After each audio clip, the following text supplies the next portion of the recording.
Cosmic Creationism. Ken Wilber's Theory of Evolution. Written by David Christopher Lane. Narrated by Jim D. Johnston. Table of Contents. 1.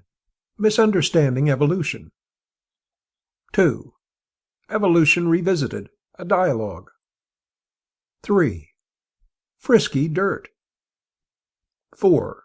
Random Mutations. 5. The Faith of Physical Causes. 6. The Darwin-Wallace Debates. 7. Natural Selection and Metaphysics. 8. Ken Wilber's Eye. About the authors. 1. Misunderstanding Evolution. In A Brief History of Everything, 1996, Wilber writes on pages 22-23 the following about his understanding of current evolutionary theory. Quote, "The standard, glib, neo-Darwinian explanation of natural selection, absolutely nobody, my emphasis, believes this anymore. Evolution clearly operates by Darwinian natural selection, but this process simply selects those transformations that have already occurred by mechanisms that absolutely nobody, my emphasis, understands. Take the standard notion that wings simply evolved from forelegs. It takes perhaps 100 mutations to produce a functional wing from a leg. A half wing will not do. A half wing is no good as a leg and no good as a wing. You can't run and you can't fly. It has no adaptive value whatsoever. In other words, with a half wing, you're dinner. This will work only if these 100 mutations happen all at once in one animal. And also these same mutations must occur simultaneously in another animal of the opposite sex, and then they have somehow to find each other, have dinner, a few drinks, mate, and have offspring with real functional wings. Talk about mind-boggling. This is infinitely, absolutely, utterly mind-boggling, my emphasis. Random mutations cannot even begin to explain this. The vast, vast majority of mutations are lethal anyway. How are we going to get 100 non-lethal mutations happening simultaneously, or even 4 or 5 for that matter? But once this incredible transformation has occurred, then natural selection will indeed select the better wings from the less workable wings. But the wings themselves, nobody has a clue, my emphasis. For the moment, everybody, my emphasis, has simply agreed to call this quantum evolution or punctuated evolution or emergent evolution. Radically novel and emergent and incredibly complex holons come into existence in a huge leap, in a quantum-like fashion, with no evidence whatsoever of intermediate forms, my emphasis. Dozens or hundreds of simultaneous, non-lethal mutations have to happen at the same time in order to survive at all. The wing, for example, or the eyeball." Unquote. Wow! I can almost see Charles Darwin turning in his grave, Stephen Jay Gould fainting at a New York Yankees game, Richard Dawkins spitting out his beer at an Oxford pub, Daniel Dennett shouting, "That's the biggest skyhook I have ever seen!" and Pat Robertson praising Jesus, saying, "When did Wilber convert to creationism? He's on our side now. Hey, the new age is okay." Having taught Darwinian evolution and its various manifestations, including punctuated equilibrium, in grammar school, in high school, in community college, in university, and in doctoral programs for the past 17 years, I must say that Wilber's take on what evolution is about baffles me. Not only is Wilber inaccurate about how evolution is presently viewed among working biologists, remember Wilber says, quote, "Absolutely nobody believes this anymore," unquote. Tell that to the 2 most popular writers on evolution today. But he is just plain wrong in his understanding of the details of how natural selection operates. One can only wonder how well he's read Darwin or Gould or Mayer or Dawkins or Wilson or even Russell. None of these individuals would agree with Wilber's assessment. Indeed, they have written extensively against the type of argument Wilber presents. As Dennett points out in Darwin's Dangerous Idea, evolution proceeds by cranes, a nice metaphor to explain that evolution works piecemeal and in an algorithmic process, one step, two step, three step, not by skyhooks, non-algorithmic processes, one step, then an airplane, or one kiss, two kiss, then baby twins. Wilber does not seem to understand that the processes of evolution are blind. He wants to have it open-eyed, as if natural selection all of a sudden wakes up when it hears that a wing has been formed, better start chugging, or that an eye has been completed. Well, it's fine-tuned now. Natural selection does not start when the eye is formed. It works all along, without any conscious intention whatsoever. Not to sound like a groggy professor, but if Wilber turned in the above quote to me as a college student trying to explain the current view of evolutionary theory, I would give him an F and ask to see him in my office. Why? Well, not because there can't be healthy debates about evolutionary theory, but because Wilber has misrepresented the fundamentals of natural selection. Moreover, his presentation of how evolution is viewed today is so skewed that Wilber has more in common with creationists than evolutionists, even though he is claiming to present the evolutionists' current view. And to top it off, Wilber's gross exaggerations are downright sophomoric. Just look at the capitalizations again and ask yourself, is this how transpersonal psychology should be grounded? It's little wonder that transpersonal psychology has problems. If Wilber cannot accurately portray the underlying pretext of his holonic system, then why should materialists, empiricists, believe his transrational realm theory? Well, they shouldn't actually, if he can't get the details straight on the one holonic level that we can all see. But enough of my reprimand. Let's have Richard Dawkins himself in his book, River Out of Eden, not to be confused with Wilber's other misguided view of evolution, Up from Eden. Take Wilber to task, and in so doing, prima facie show Wilber that his hyperbole is precisely that, exaggerations that misconstrue the truth. Keep in mind that Dawkins is addressing creationists, even though the following quote looks like he is responding directly to Wilber's misinformation campaign. Please note also that I will put my comments via Wilber in brackets. Quote from Richard Dawkins' River Out of Eden, pages 76 to 79. Quote, mention of poor eyes and good eyes brings me to the creationists' brackets Wilber's favorite conundrum. What is the use of half an eye? Brackets. Same holds true for Wilber's half a wing. How can natural selection favor an eye that is less than perfect? Brackets. According to Wilber, it can't. According to evolution, it easily can. There is a gradient, a continuum of task for which an eye might be used. I am at present using my eyes for recognizing letters of the alphabet as they appear on the computer screen. You need good, high-acuity eyes to do that. I've reached an age when I no longer read without the aid of glasses, at present quite weakly magnifying ones. Here we have yet another continuum, a continuum of age. Any normal human, however old, has better vision than an insect. There are tasks that can be usefully accomplished by people with relatively poor vision, all the way down to the nearly blind. You can play tennis with quite blurry vision. There is a continuum of tasks to which an eye might be put, such that for any given quality of eye, from magnificent to terrible, there is a level of task at which a marginal improvement in vision would make all the difference. There is therefore no difficulty in understanding the gradual evolution of the eye, from primitive and crude beginnings through a smooth continuum of an intermediate to the perfection we seek in a hawk or a young human. Thus the creationist's question, what is the use of half an eye, is a lightweight question, a dawdle to answer. Half an eye is just 1% better than 49% of an eye, which is already better than 48%, and the difference is significant.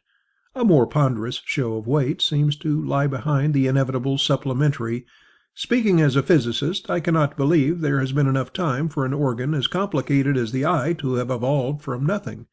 Do you really think that there has been enough time? Both questions stem from the argument from personal incredulity. Audiences nevertheless appreciate an answer, and I have usually fallen back on the sheer magnitude of geologic time. If one pace represents 1 century, the whole of Anno Domini time is telescoped into a cricket pitch. To reach the origins of multicellular animals on the same scale, you'd have to slog all the way from New York to San Francisco. It now appears that the shattering enormity of geological time is a steam hammer to crack a walnut. Trudging from coast to coast dramatizes the time available for the evolution of an eye. But a recent study by a pair of Swedish scientists, Dan Nilsson and Suzanne Pelger, suggests that a ludicrously small fraction of that time would have been plenty. When one says the eye, by the way, one implicitly means the vertebrate eye, but serviceable, image-forming eyes have evolved between 40 and 60 times, independently from scratch, in many different invertebrate groups." Unquote.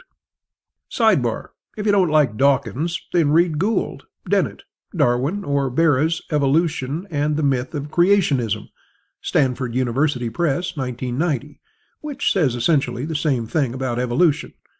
Below is a pertinent quote from Barra, which again looks like he is talking directly to Wilber, but he is in fact talking to biblical creationists. Quote, "Creationists (Wilber again) frequently make the specious argument that an eye, or ear, wing, lung, and so forth, could not have evolved because the intermediate stages would be imperfect and therefore not functional. They miss the point that a structure needs not be in a final form to confer an advantage.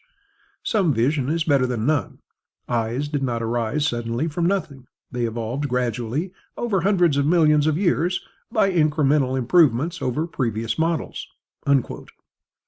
Now, no doubt Gould and Eldridge have postulated a speedy version of Darwinian evolution, punctuated equilibrium, but they are not saying what Wilber suggests, that something mystical is going on.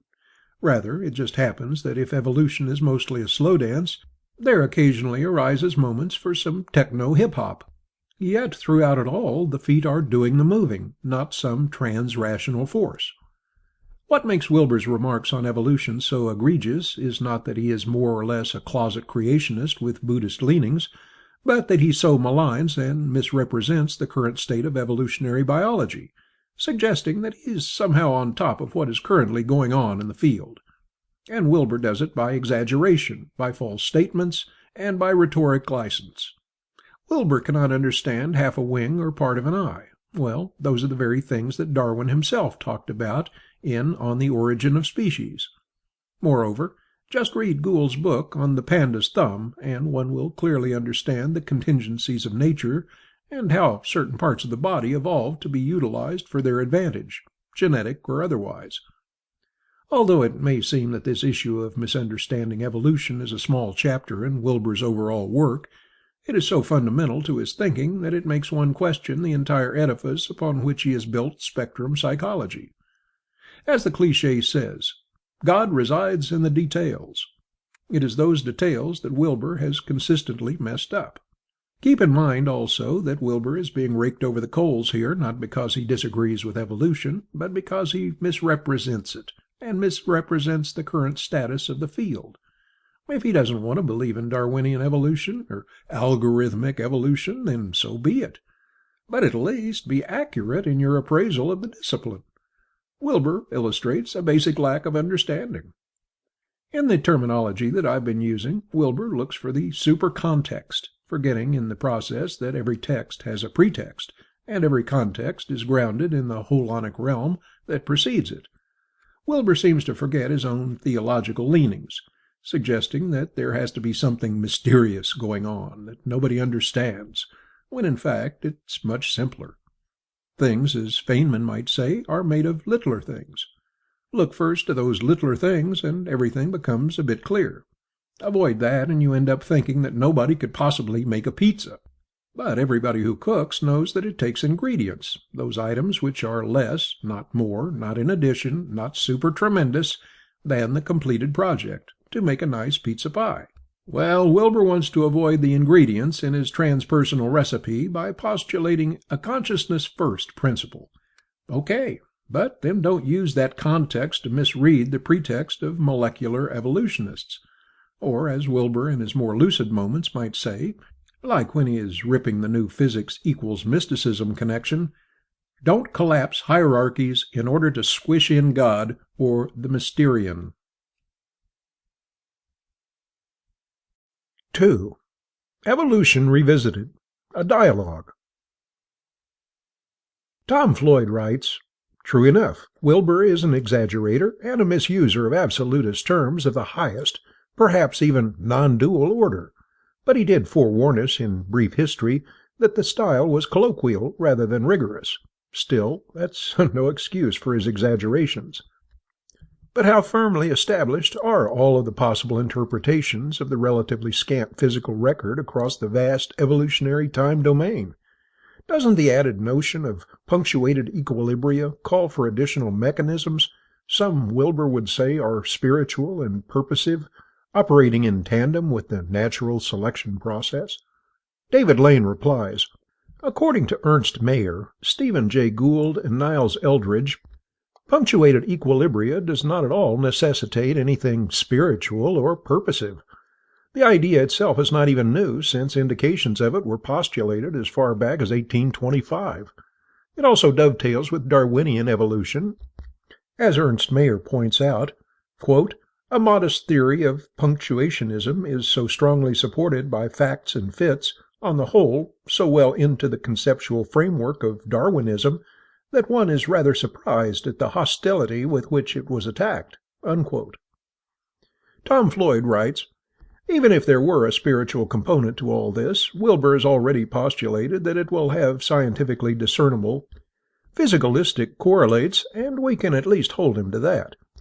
Rather than tangentiating off into tallying expert opinion or arguing theoretical notions as regards eyes and wings, it might be more constructive to consider what empirical hypotheses would be generated by such a consideration." David Lane replies, "I'm all for generating empirical hypotheses, but here it seems a tad ingenious, since Darwin himself elaborated on how a partial eye or a partial wing could indeed confer advantage via natural selection, without resorting to any new or additional mechanism. As the PBS Evolution website points out, quote, zoologist Dan Eric Nilsson demonstrates how the complex human eye could have evolved through natural selection acting on small variations. Starting with a simple patch of light-sensitive cells, Nilsson's model evolves until a clear image is produced. Examples of organisms that still use the intermediary forms of vision are also shown." Unquote. The site also includes an illustrative film which underlines how even intermediary stages in the eye's development can confer some advantage. As for the advantages of a partial wing, see the article, Vertebrate Flight. Tom Floyd writes, "But first, let me bring up some of the more basic issues arising from Lane's reaction to Wilber. We have a typical adversarial stance taken up by the two, which I guess is the hallmark of Western scholarly dialogue. And as in most adversarial discussions, exaggerations occur on both sides, and the mentality of the whole discussion reduces down to about the third-grade elementary school level. It's as old as caravan drivers haggling over the price of myrrh with local tradesmen, or as recent as the negotiations between the U.S. and the USSR, or Israel and the PLO. Oh, you better take that back, or I'll beat you up. Perhaps it's time for humanity to attempt to transcend this form of negotiation, just as Jesus supposedly transcended the eye-for-an-eye justice in the Ten Commandments. Yeah, you're right, and give rise to 2 more millennia of self-righteous supercults. Now let's try for a moment to move up to the next holon of consciousness and look down on the argument at hand. Wilber has absolutized his way off the scale by claiming that all modern evolutionary scholars share his views and interpretations of punctuated equilibria of evolution. A plethora of simultaneous mutations are said to occur to get us a wing from a leg, requiring suspension of ordinary natural selection, thereby establishing the grounds for an interpretation that spirit is acting on real events. The natural selection process only acts to fine-tune, differentiate, and integrate the wing for use by the various species that use wings. But he loses the point if only one evolutionary scholar disagrees, and for this we only need to look to Lane himself. So what profiteth a prophet so preposterously to hyperbolate? David Lane replies, I think the larger issue here, outside of the who wins and who loses form of debating such issues on the net, is that Ken Wilber is factually wrong on a very important point. Forget me. Charles Darwin tackled the question of the complexity of the eye and the wing in the first edition of On the Origin of Species. This is not a new issue in evolutionary studies, and there is wide consensus among evolutionary biologists about the efficacy of natural selection. Indeed, Wilber's claim doesn't contradict just one Darwinian scholar in the field, but the vast majority, and that's why Wilber's claim is so egregious. Tom Floyd writes, and then we have Lane labeling a scholar who's repeatedly espoused his acceptance of evolutionary theory and of empirical science in general as creationist. Oh, that's hitting below the hole-in, if you ask me. He comes on guarding his dominion like a good centurion of science with the ultimate academic coup de grace, an F. What are we upper Holonians to do with these scrappy gladiators? Let 'em fight it out, giving a thumbs down when the trident is at the throat of one or the other. It's tempting, very tempting. But I think it's time to apply some of the wisdom of Solomon to this problem. We have Wilber, the exaggerator, who plays both indoors and out, but doesn't know all that much about the out of doors. And we have Lane, the labeler, who plays outdoors and just can't stomach any of that indoor stuff being left around outside. And he labels anyone who does so a dumb fomentalist or such. David Lane replies, actually, this is pretty funny, but I don't remember calling anyone, least of all Ken Wilber, a dumb fomentalist.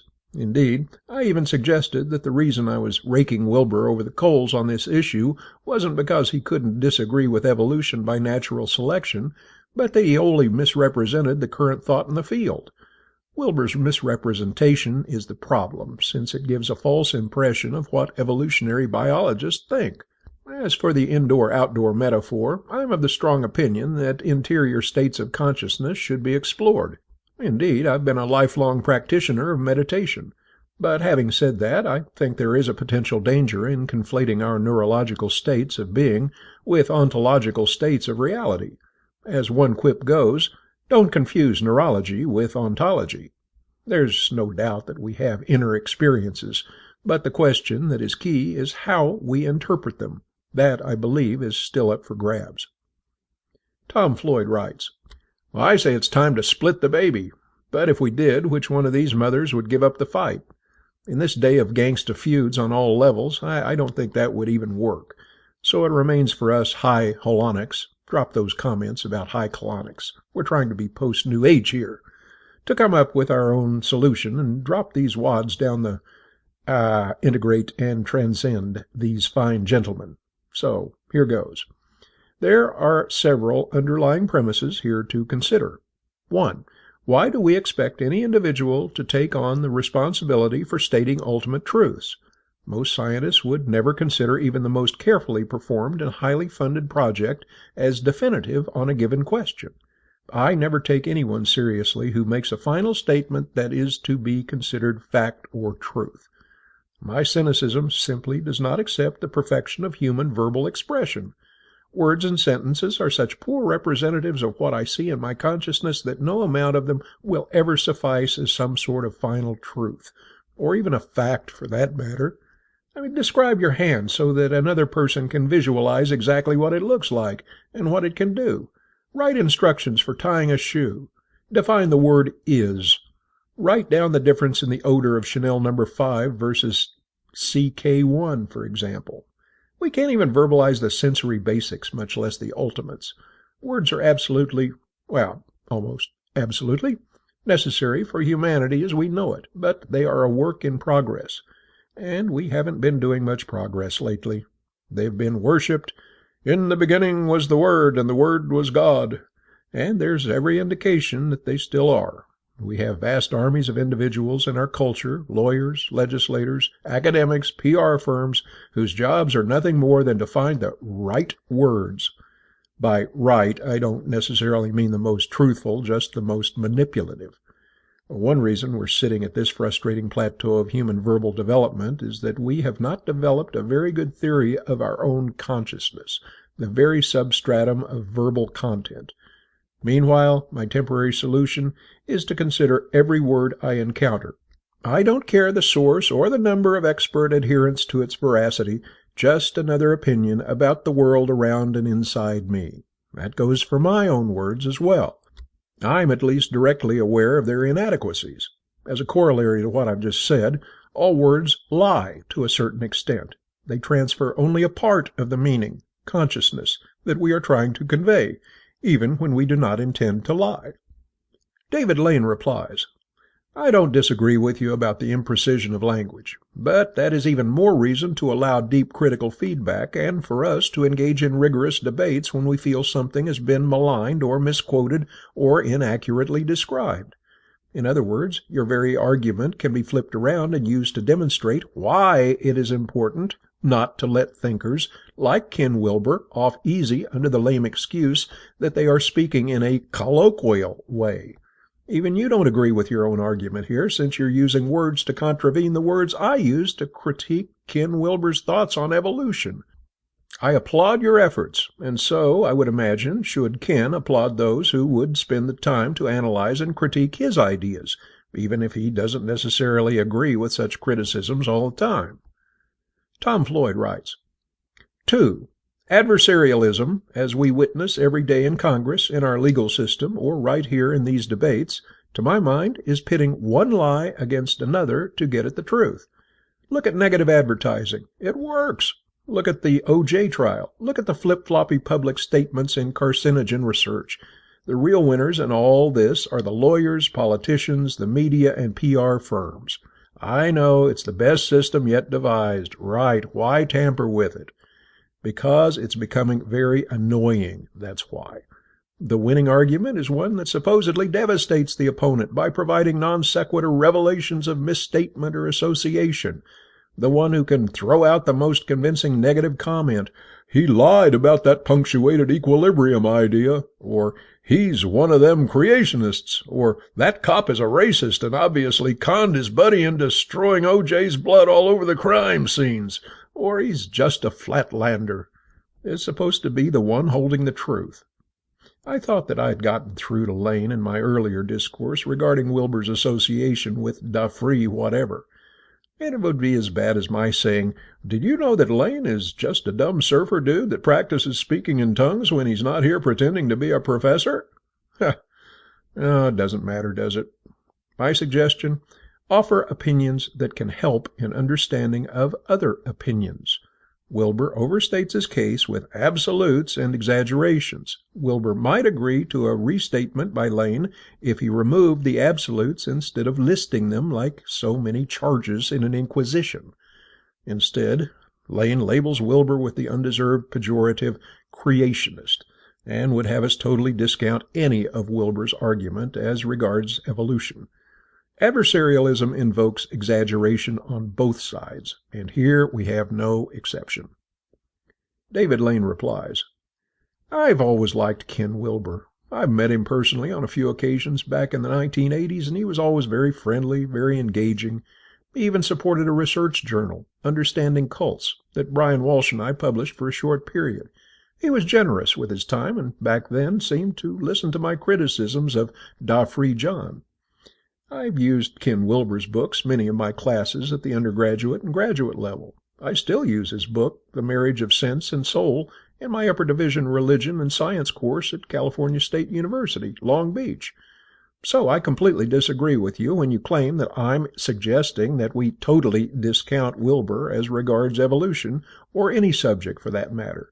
No, I'm simply pointing out a fundamental mistake he has made and that it should be corrected.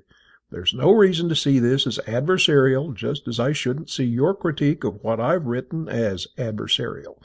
You've done me a service, and I see no reason why Wilber isn't better served by critics pointing out his varying weaknesses. Tom Floyd writes, Well, let's see what the score is so far. Wilber doesn't know what all evolutionists believe about punctuated equilibria, and Lane isn't justified in lumping Wilber with the creationists. David Lane replies, Here we again disagree. I don't think it is about taking score. No, it's merely individuals responding to perceived mistakes and trying to correct them in the future. This is more than just a two-way street. This is the Internet, and nobody is exempt from it, and nobody should be exempt from it. It is, to quote Darwin, one long argument. And in that argument, we should double-check each other to see if we are making mistakes along the way. As for labeling Wilber with creationists, my point was to show how Wilber's objections to natural selection have similarities with creationists. But I do agree with you that my rhetorical analogy shouldn't be taken too literally. I think it's best to let Ken Wilber's own words on the subject speak for themselves. He's clearly written about his doubts about the sufficiency of Darwinian natural selection to explain certain emergent properties.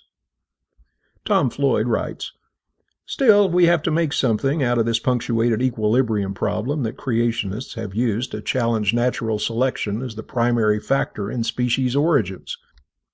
Is Lane's argument that a continuum of forms can exist between a leg and a wing, forms that have to be beneficial enough to warrant natural selection, really tenable? Not only do mutations have to occur in the axial upper body area, but also in the pelvic area, so that upright posture is present. There would have to be a long period of time across which these mutations would be happening, and the fossil record should be replete with such intermediate forms, shouldn't it? Well, while we're waiting for the paleobiologists to dig up all these things, why not entertain some other theories? And I don't mean creationist theories. Is there a physicalistic theory that correlates with Wilber's spirit of evolution? There's only one good way to handle this, and it's going to require a resurrection of an old debunked theory, and a straitjacket for Lane." David Lane replies, "Well, we should be a bit more accurate here. It's not my argument about the tenability of a continuum of forms that can exist between a leg and wing and an eye or whatever physical feature we're discussing. It is Charles Darwin's argument as first laid out in On the Origin of Species. It's also the key argument of varying evolutionists ranging from Mayer to Dawkins to Gould to Wilson to Carroll and so forth. Many evolutionists have already addressed this issue much better than I can ever tackle it.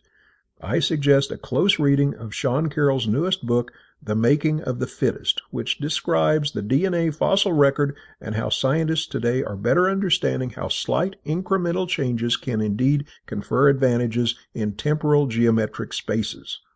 And on the web, you may want to see the National Geographic article, From Fins to Wings." Tom Floyd writes, "Ladies and gentlemen, I give you Jean-Baptiste Pierre-Antoine de Monet, Chevalier de Lamarck. He is Le Chevalier Noir, the Dark Knight of evolutionary science, and although praised by none other than Charles Darwin himself, he was summarily drummed out of the annals of respectable science by virtue of a series of experiments done early in this century to test his theory of inheritance of acquired characteristics. One experimenter chopped the tails off of several generations of laboratory mice to see whether offspring would begin to grow without tails. Other scientists ground up rabbit corneas, exchanged guinea pig ovaries, painted salamanders, and mercilessly shocked desperately swimming rats in their attempts to cause transmission of a trait to succeeding generations grown in the laboratory. Experiments that at first appeared to support Lamarckism did not hold up when replications were attempted by other researchers. The case of the painted salamanders resulted in discovery of the fraud and disgrace for the perpetrator, Paul Kammerer. But I ask you, how can we really simulate evolutionarily significant environmental pressures in such experiments, or any laboratory experiment for that matter?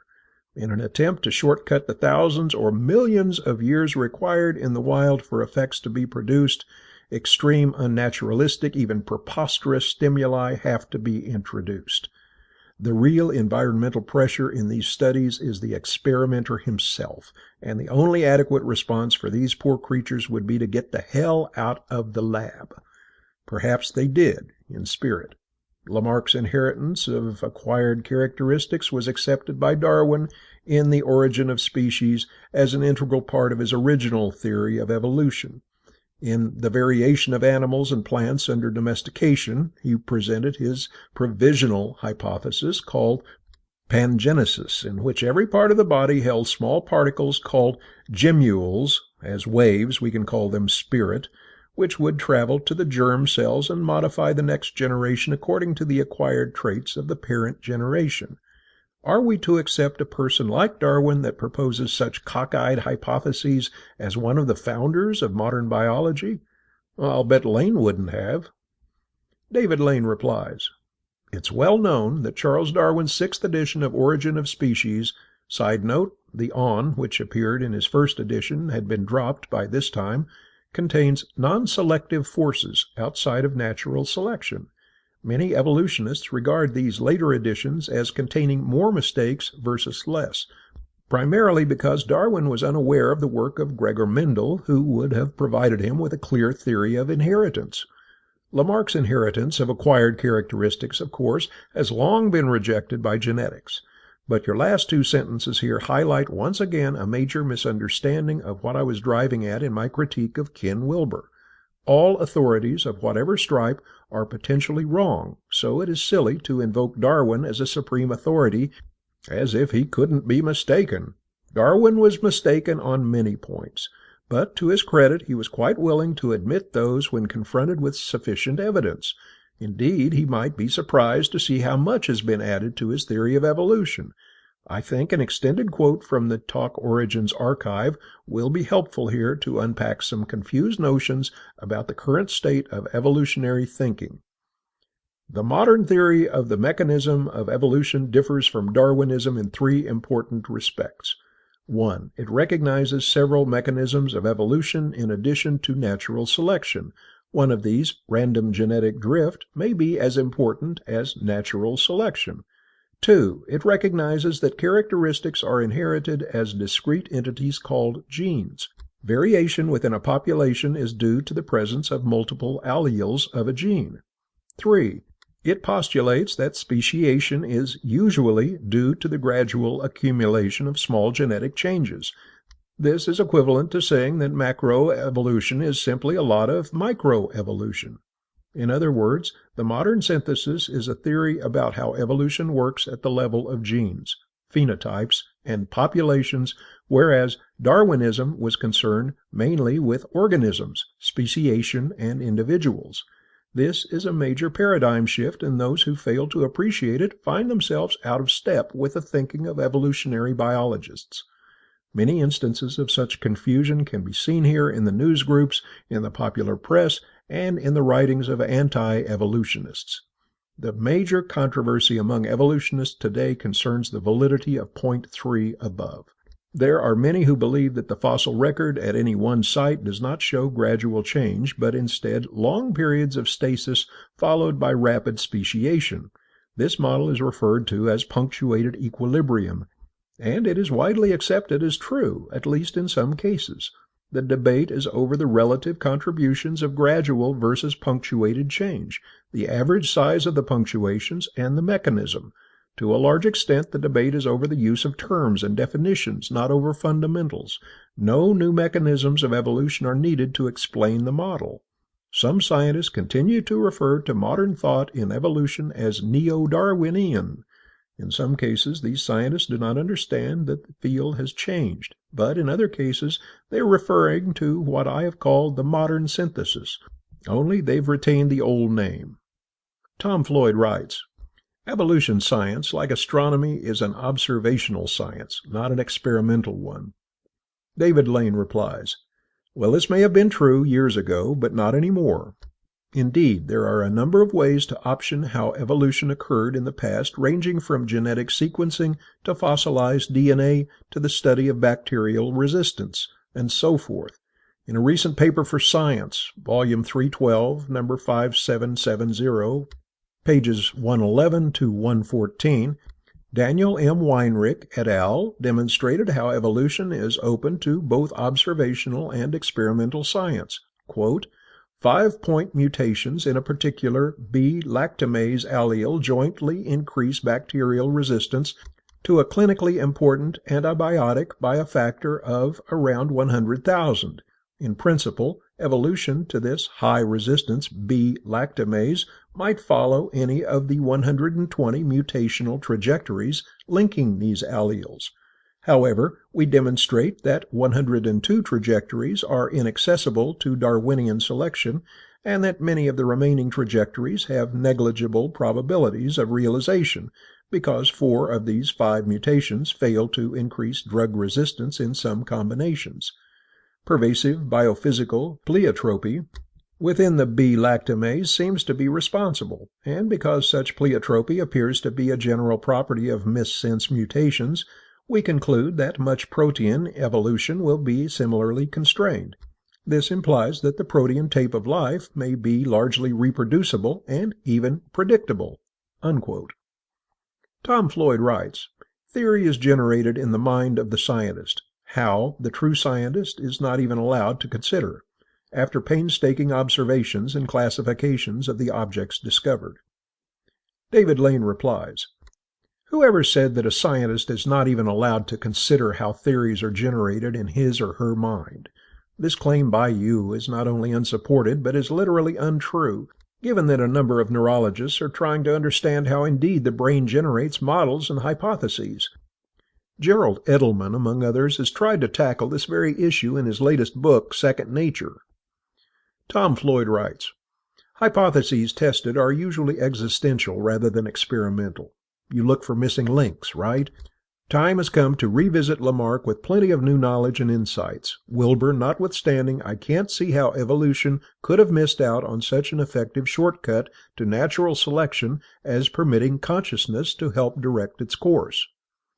David Lane replies, "Permitting consciousness to help direct its course? I'm not quite sure what you mean by this, because obviously viruses and bacteria don't need awareness to mutate and spread, nor does hydrochloric acid or pepsin need to be conscious in order to secrete in your stomach after munching down on a tasty cheeseburger. Now, if you're talking about how consciousness influences cultural evolution, we might agree. But the key point here is to understand that consciousness itself could arise by natural selection, something that even the co-founder of evolution by natural selection resisted, namely Alfred Russel Wallace. Today, there are a number of pioneering studies suggesting how consciousness could have arisen as a virtual simulator, and how any sophisticated genetic strand of DNA that could simulate its environment and provide varying strategies versus merely one would be of a unique advantage over a strand that could not. I even made a fairly short movie on this idea this past month entitled Brain Burn." Tom Floyd writes, "Why have this wasteful epiphenomenon if you're not going to put it to good use? No one would look for Darwinian somatic gemmules or try to establish Lamarck's principle of use it or lose it, but there may very well be gemmules of a sort found among the communicator proteins produced in the brain. It might not be a bad idea for someone to thoroughly classify any and all brain chemicals that traverse to the germ cells. Sorry, Rabbit, these tricks will kill your kids. Or how about through the placenta? Yes, now we may have found a sound evolutionary reason for higher species to bathe their offspring in an amniotic bath instead of dumping them out covered by a shell. There may be late-breaking developments coming down the pipe. These effects may be very subtle and not show up in just a few generations. And, of course, these gemmules, or telogens as I would term them, would always result from behavioral responses by the organism under environmental pressure to modify responses and the somatic instruments used in those responses. The proto-giraffe could get his neck elongated. The proto-bird could, with enough striving, produce the telogens necessary for his flight much more readily than with a continuum of stumbling, flightless wonders the current evolutionary defenders have so much faith in, but have found scant evidence of." David Lane replies, "Again, I'm not sure what you mean by this wasteful epiphenomenon, since natural selection and sexual selection and genetic drift can more easily explain why evolution is blind and not at all conscious or directed by consciousness. It appears that you want to invoke some kind of intelligent designer to explain what can already be explained more simply by natural selection, and so forth. But this doesn't preclude, of course, the fact that consciousness once formed couldn't in itself alter or change what used to be left to random variations.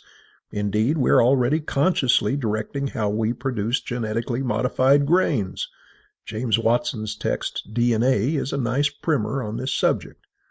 And as for the scant evidence issue you raise, I think you might have it in reverse.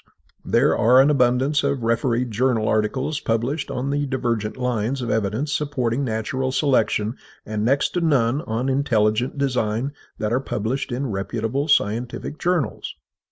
Tom Floyd writes, and it is real faith, too.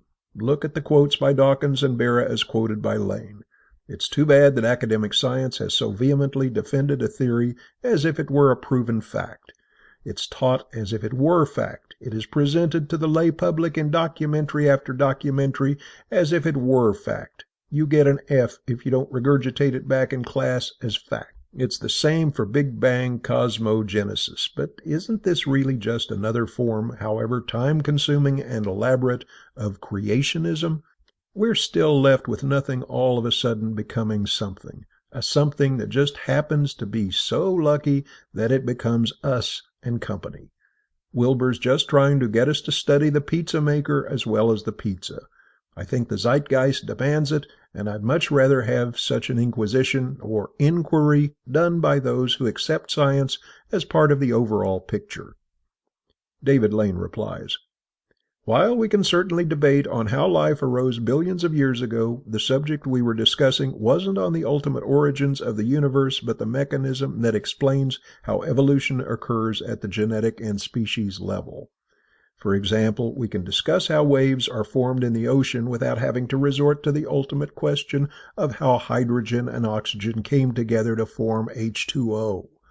So, in this light, nobody is critiquing Ken Wilber because he wants to talk about the origins of the universe. No, he's being critiqued because he inaccurately described the current state of evolutionary theory. They are distinct issues here, and conflating the two only leads to more confusion. Tom Floyd writes, and sorry, Dave, about the Lamarck stuff. Remember, it's just another opinion. But it's the only way I could see to give evolution the spirit that Wilber needs, the eye of evolution that cannot possibly arise with just a natural selection model. The eye of evolution is the same eye used to make pizza. Every pizza maker knows. David Lane replies, watch the terms you use, and this may indeed be the sticking point. The eye of evolution that cannot possibly arise with just a natural selection model. Of course, nobody is saying just here, given that what we know about the modern synthesis in biological evolutionary thinking. However, the gut of Lamarck's notion of acquired inheritance has proven to be wrong in light of what we now know about genetics. This also raises an important issue that seems to be implied in your critique of evolution. Can physical processes give rise to the current complexity we see? For most scientists, the answer is yes, and they've given us wonderful results from just such an affirmation. If you really think another mechanism is necessary, I encourage you to proffer your best evidence and get it published.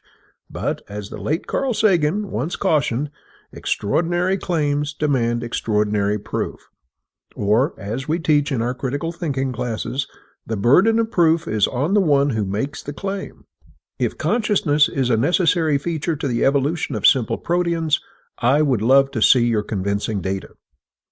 Tom Floyd writes, relax and concentrate on your breathing. Slowly in, now slowly out, slowly in, slowly out. Visualize those air molecules bouncing and rolling up and down the nasal passages. David Lane replies, dear Tom, it's been a long time coming, but I appreciate the time and energy you spent in replying to my critique of Ken Wilber.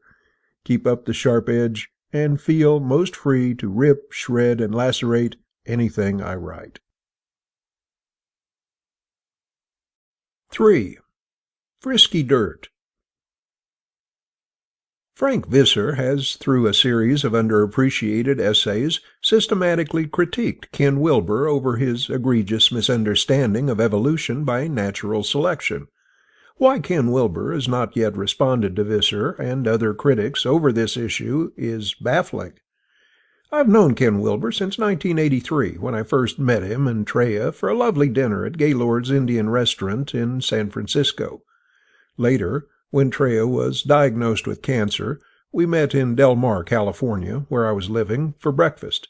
At that time, I found Ken to be engaging, warm-hearted, and exceptionally bright. Although we had differences even then, particularly over his fondness for Da Free John, I felt that Ken was open to criticism and was willing to change his mind over an issue if provided sufficient evidence. This is perhaps why I'm a bit more surprised than most by how Ken Wilber has dealt with his critics over the past decade. For reasons I still cannot fathom, Wilber has opted to act as if Visser's pointed criticisms either don't apply or have already been fully addressed. Neither is the case. Today, as I was browsing through the magazine section at one of my favorite bookstores from my teenage days, the Bodhi Tree on Melrose Avenue in West Hollywood, I picked up the latest issue of Enlighten Next, 2011, issue 47, and read Ken Wilber's latest dialogue with Andrew Cohen. When I got to page 48, my jaw dropped. I couldn't believe what I was reading, especially from a thinker I had so long admired. I thought to myself, oh, no wonder Wilber isn't tackling the hard questions raised by Visser, Meyerhoff, and others. Wilber is more of a dyed-in-the-wool creationist than I realized, even as he pretends, not so convincingly, by the way, to be on top of the latest research in biological evolution. The following is a verbatim excerpt from Ken Wilber's most recent explanation of how the universe came into being. It captures in a nutshell what I call Ken Wilber's new creationism. As you read along, ask yourself one question. Is this science? Ken Wilber's creation myth. Quote, think about it. At some point in history, there was nothing but atoms wandering around. And one day, several atoms got together and were just kind of sitting there, having a little tea party, when all of a sudden, a single membrane drops around them and they form a single molecule. All of these atoms become one molecule. Now, it's really astonishing that the universe would do this. Some think that this is some sort of chance, random mutation. But that, in fact, is exactly what it isn't. It's the opposite of chance or randomness. It's evidence of a force that is pushing against randomness in the universe. Now, if the emergence of molecules wasn't astonishing enough, the real kicker is that dozens of these molecules, each of a different type, each playing a different role, got together for the next party. They were just hanging out, kind of boogieing and dancing around, and then all of a sudden a membrane drops around them, and a single cell emerges. And what's more, it's alive. It can reproduce. The fact that such a thing can happen is a miracle. It's just unbelievable. Cells wandered around for a long time. Eventually, some of them got together, and pow! Another single boundary drops around them, and multicellular organisms and plant life emerge. And on it goes, with higher unities being created as you move from plant life into locomotive life and the emergence of animals, and then animals get more and more complex as a neural net drops down and emerges, and then a reptilian brainstem, and then a limbic system, and then a paleo-mammalian brain, and then a cortex, and then something new with human beings, a neocortex that makes it possible for you to comprehend these words. All of this, without exception, is driven by love. The great philosophers throughout history have referred to it by many names. Eros is one of the most common. Now, neo-Darwinian evolutionary theory holds that all these transformations upward were just the result of chance and randomness. But there is no way in hell that the universe went from atoms to Shakespeare out of random stabs. This is an extraordinarily driven process." Unquote. I can well appreciate that Ken Wilber believes evolution is driven by love, and that the whole universe is a manifestation of Eros and agape. It's a sweet story that he's retelling to Andrew Cohen, the now disgraced former guru. However, to pretend that his creation story has any semblance to science and should be taken seriously by other thinkers let alone biological evolutionists, is patently absurd. Can anyone seriously imagine that the real driving reason Klebsiella pneumonia bacteria mutate is because love is in the air?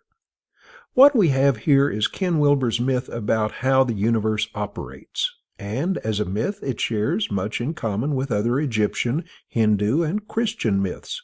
But today we don't seriously believe the Greek myth of creation, where Eurynome, the goddess of all things, gives birth to Eros after she coupled with a huge snake called Ophion, or the north wind, in order to give order to the primordial chaos that was surrounded by a giant stream of water ruled by Oceanus. We realize that such stories, though deeply meaningful and pregnant with all sorts of psychological and ecological insights by those who first told them, are not scientific treatises to be taken literally. However, Ken Wilber can, without hesitation, and apparently with a straight face, say that all of life, without exception, is driven by love. This is so downright silly on the surface of it that one wonders if Wilber isn't somehow trying to pull our leg or setting us up for an intellectual version of punked. In order to follow Wilber's new creationism, we would by necessity have to bypass that obstruction known as our brain, since his narrative raises many more logical problems than it solves. For instance, Wilber thinks that love is why life emerged on planet Earth. But what about all the other stellar material, from planets to suns to comets to black holes, too innumerable to count, which apparently don't even have the simplest virus, much less a jellyfish? Is there not enough love to go around? Or does Eros play favorites? Or, dovetailing with another of Wilber's more sarcastic phrases, perhaps the dirt on the lunar surface isn't frisky enough to create life? We could, of course, continue in this vein and add more and more sardonic rejoinders like the ones I just provided, but the point is so obvious that I think it might be more constructive instead to point-by-point break down Wilber's new creationism and show why it's merely pseudoscientific claptrap. However, in order to do this, we have to, yet again, show how Ken Wilber completely misunderstands evolution by natural selection, which is clearly evidenced in his recent tete-a-tete with Andrew Cohen.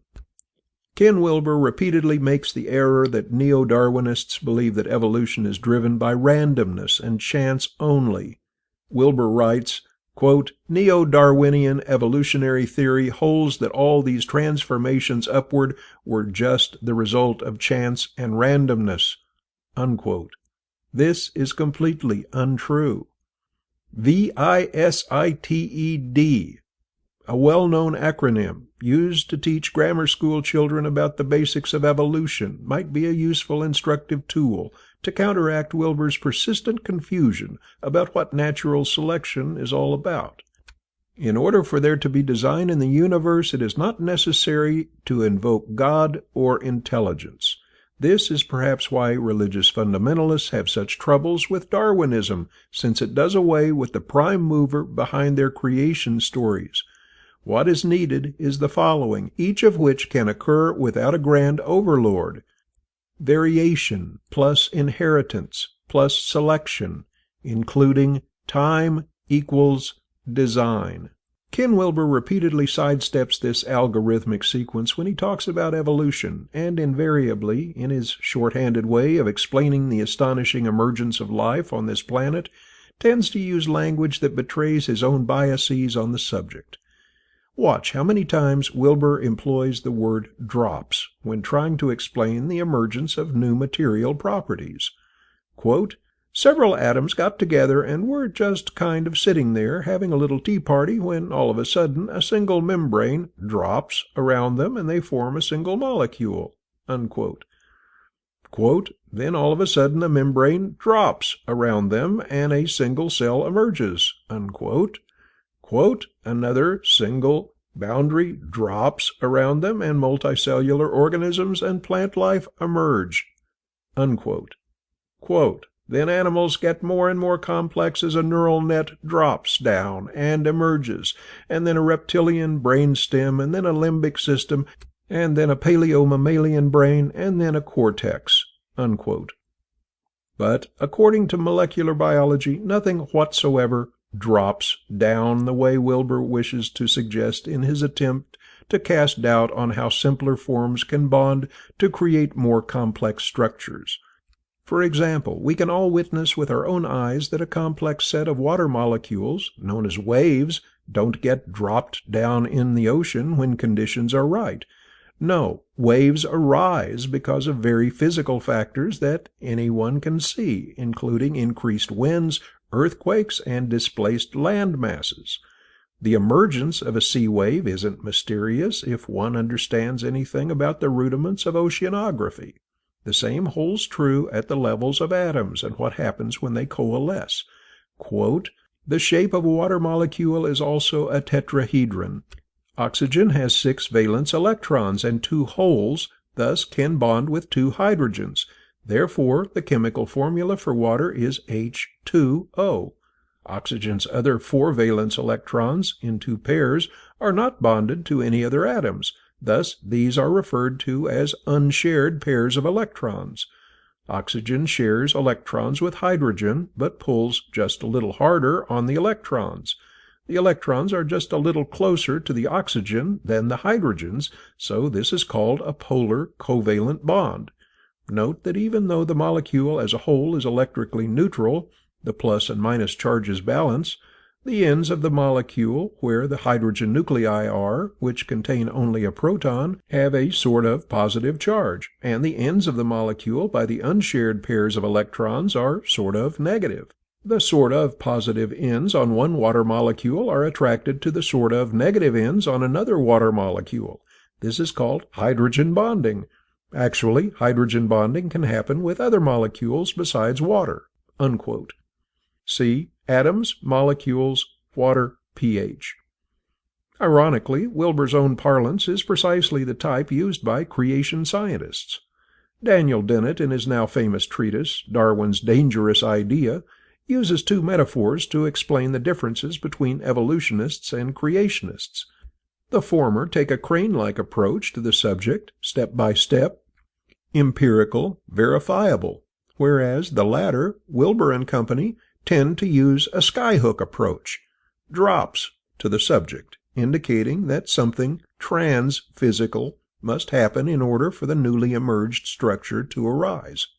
Wilber seems unable to grasp even the most rudimentary understanding of how life can emerge without resorting to a skyhook or a designer.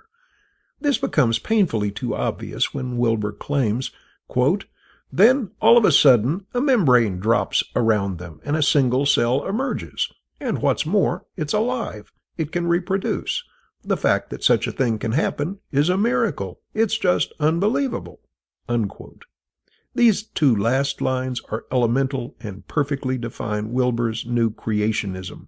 It's right here that Wilber joins hands with Michael Behe, author of Darwin's Black Box, a book Wilber highly recommended, and Intelligent Design.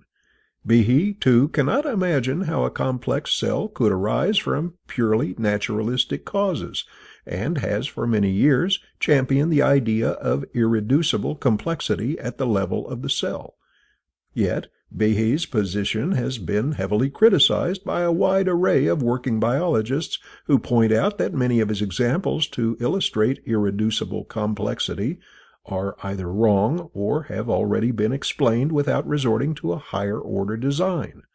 As Douglas Theobald, professor of biochemistry at Brandeis University, explains, the Mullerian two-step, quote, "Michael Behe's term irreducible complexity is, to be frank, plainly silly, and here's why. Irreducible complexity is a simple concept. According to Behe, a system is irreducibly complex if its function is lost when a part is removed. Behe believes that irreducibly complex systems cannot evolve by direct, gradual evolutionary mechanisms. However, standard genetic processes easily produce these structures.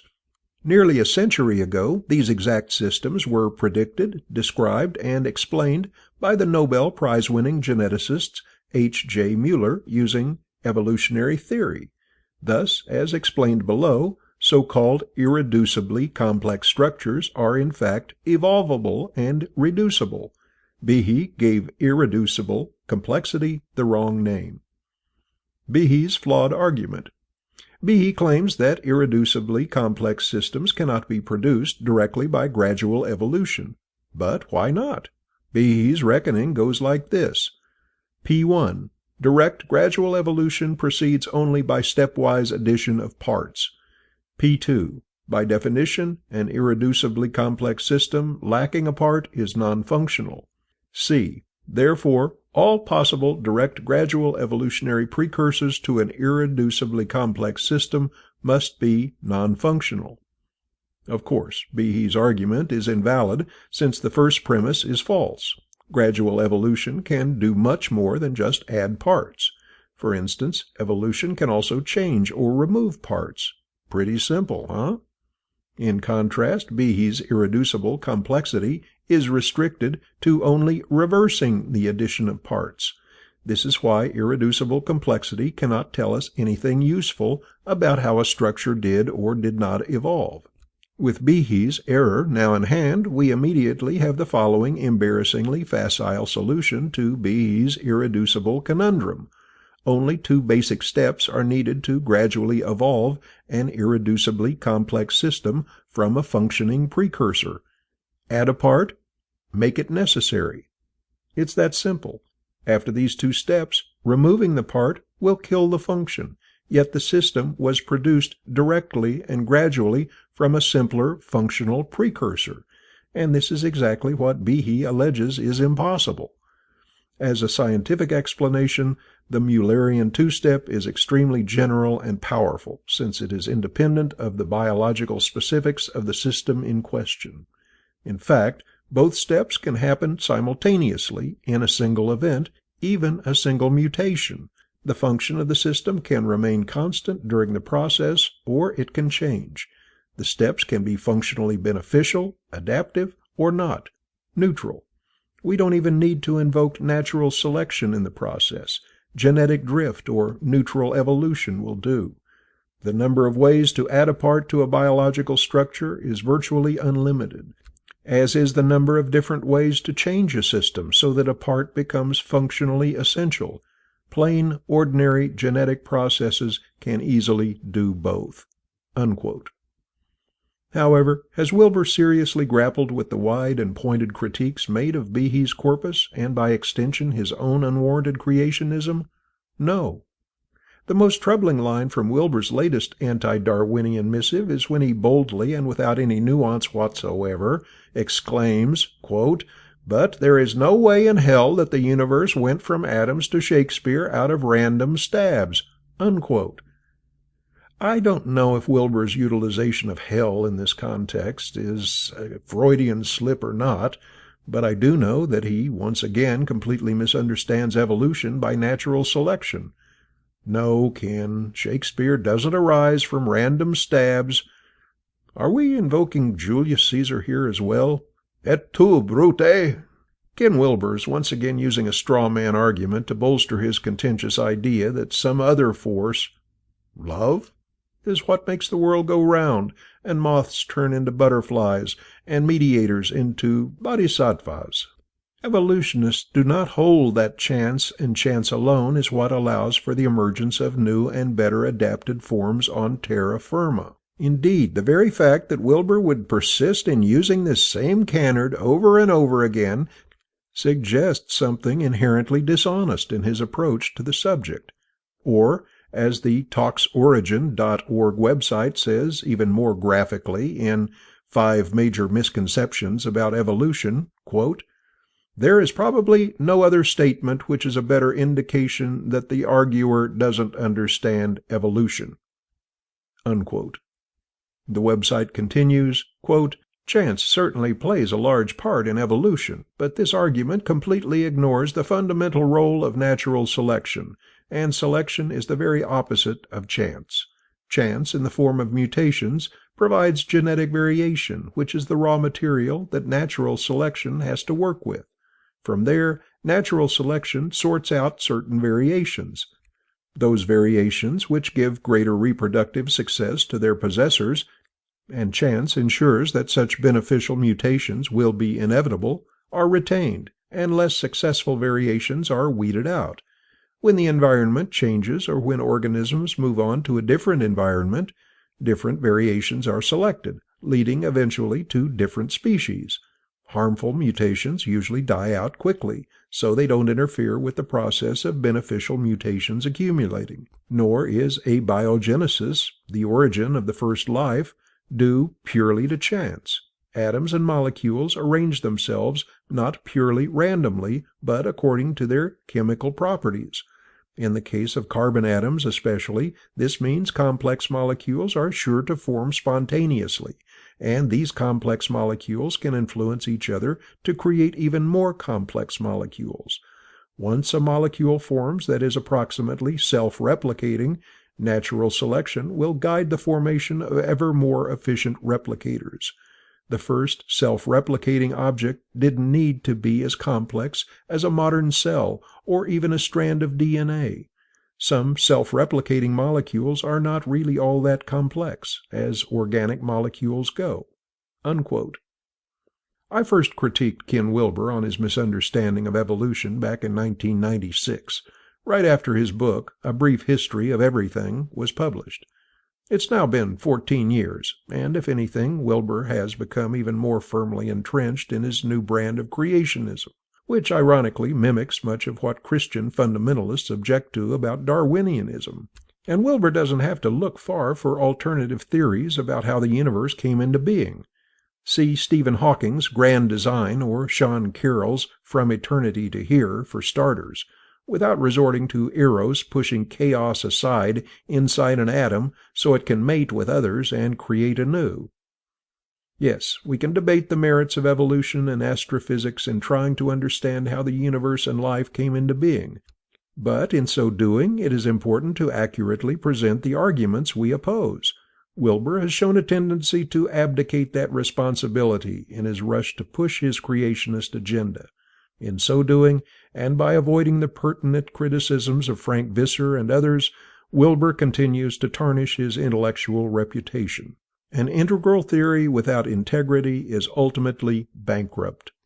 Note: one of the major reasons I wrote The Paradox of Da Free John, distinguishing the message from the medium back in 1984-85, later incorporated along with Dr. Scott Lowe's autobiographical essay into a book entitled Da, The Strange Case of Franklin Jones, was to critique Ken over his hyper-infatuation with Da Free John's purported mastership. Wilber, I felt, had made a fundamental error in confusing Da's insightful writing with his dubious claims to being a God-man. Wilber eventually tried to backpedal on his effusive praise of Da, especially after wide media coverage in 1985 alleged Da Free John to be highly abusive to women within his entourage. However, I and other commentators felt that it was too little too late. That Wilber has now aligned himself with Andrew Cohen, a self-styled guru whose own mother published a book, Mother of God, exposing him as a tyrannical cult leader, makes one wonder what happened to his critical thinking skills. 4. Random mutations. Recently, I received some interesting responses to my article, Frisky Dirty, Why Ken Wilber's New Creationism is Pseudoscience. Each of them, in varying ways, raised objections to current evolutionary theory, suggesting that creationists have more ammunition in their arsenal than is usually acknowledged. I think it's important to take such criticism seriously, even if they have been answered before by molecular biologists. I say this because critics can also help us think anew about a subject and force us to consider different sides to a particular problem or dilemma. I've discovered in my teaching career that the best way to understand Darwinian evolution is to start with what we know best, ourselves, and then proceed backwards in time by reverse engineering how we came into being. I remember several years ago when I was invited to explain evolution to a large gathering of biblical Christians who believed in creationism. It was a daunting task, but I thought it would be more interesting and more challenging if I upped the ante a bit before I gave my lecture. I looked out at the audience and said, "The problem with evolution is that it makes too much sense. It's probably the most irritating theory developed by man because it explains too much, too simply. For example, T.H. Huxley, later to be more popularly known as Charles Darwin's bulldog, didn't first believe in evolution, but later became convinced after reading On the Origin of Species, after which he exclaimed, how extremely stupid not to have thought of that." Right then, looking over the sea of smirking faces, I took a risk. I'm going to wager today that the majority of this class will change their mind about Darwin and evolution within an hour. Not because of any rhetorical skill on my part, or lack thereof, but because, once the theory is correctly understood, it makes too much empirical and logical sense to ignore it. Yes, the theory is still undergoing corrections and augmentations, and yes, the debate over its finer points is still proceeding in a healthy fashion, but overall, the elemental drive of Darwinian evolution holds true. The gist of that lecture is best captured in my wife Andrea D.M. Lane's small book, Darwin's DNA, a brief introduction to evolutionary philosophy. Let's imagine that the young man's name is Sean. He is 18 years old. The first question we pose is a simple one. Why does Sean physically look the way he does?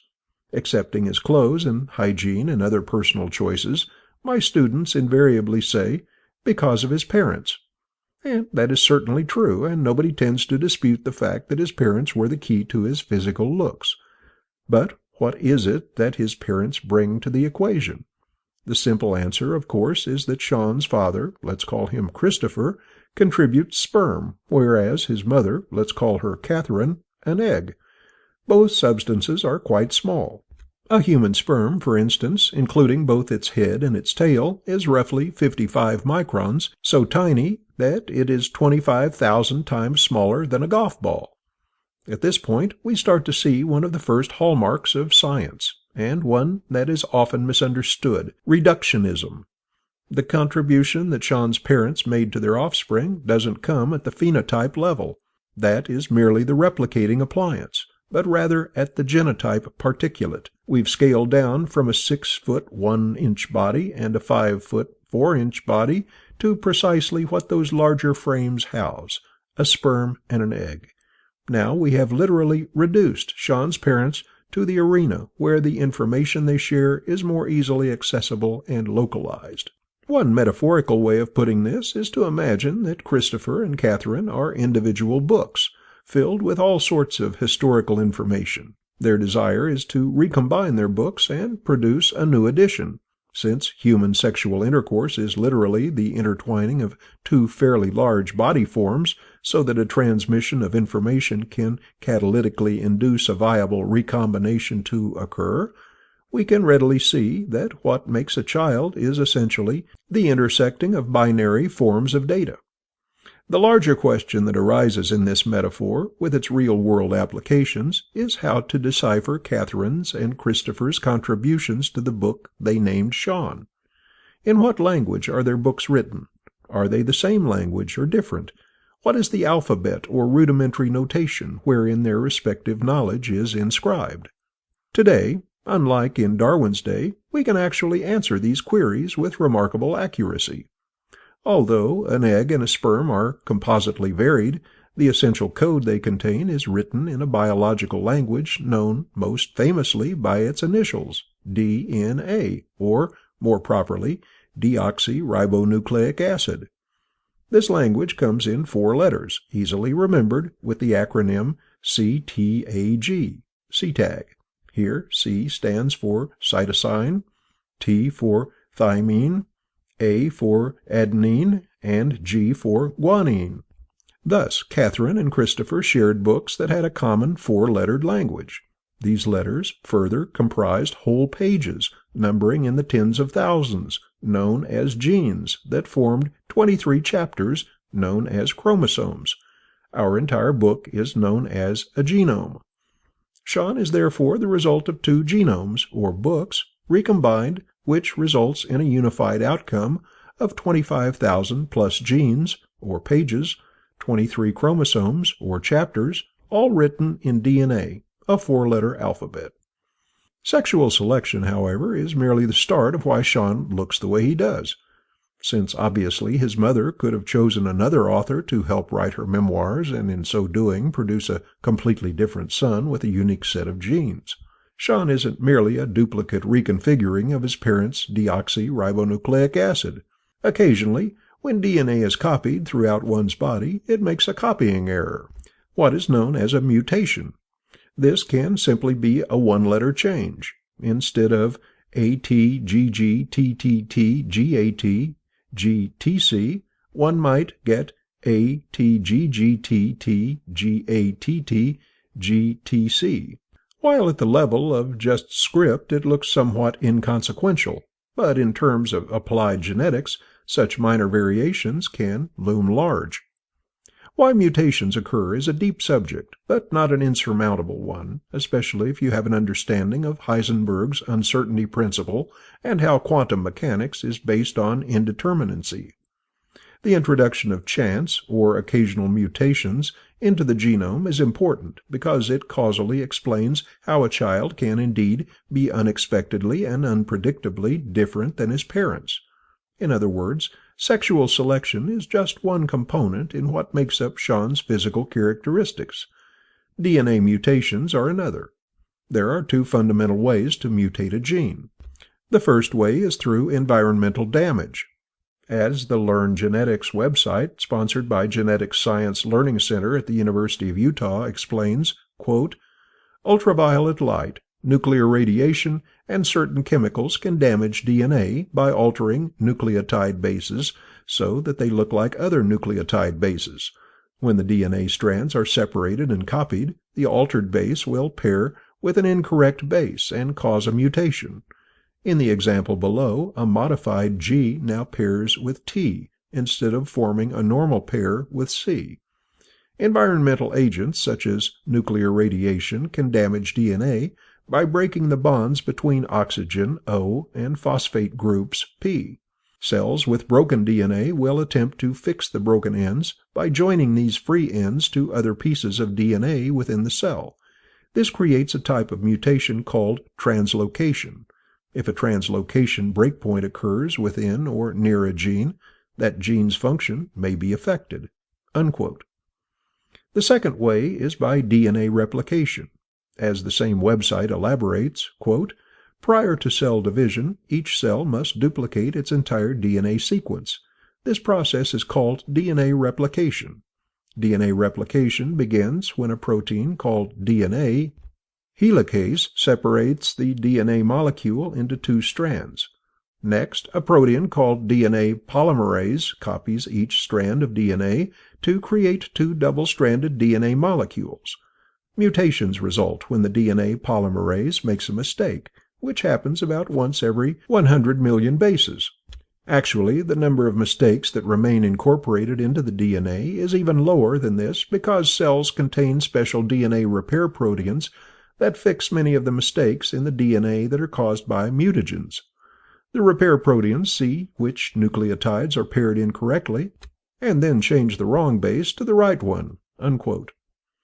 However, in a recent letter, Dr. Alexander Aston, Alan M. Carter Professor Emeritus of Higher Education and Organizational Change at the University of California, Los Angeles, raised his deep concerns over random mutations.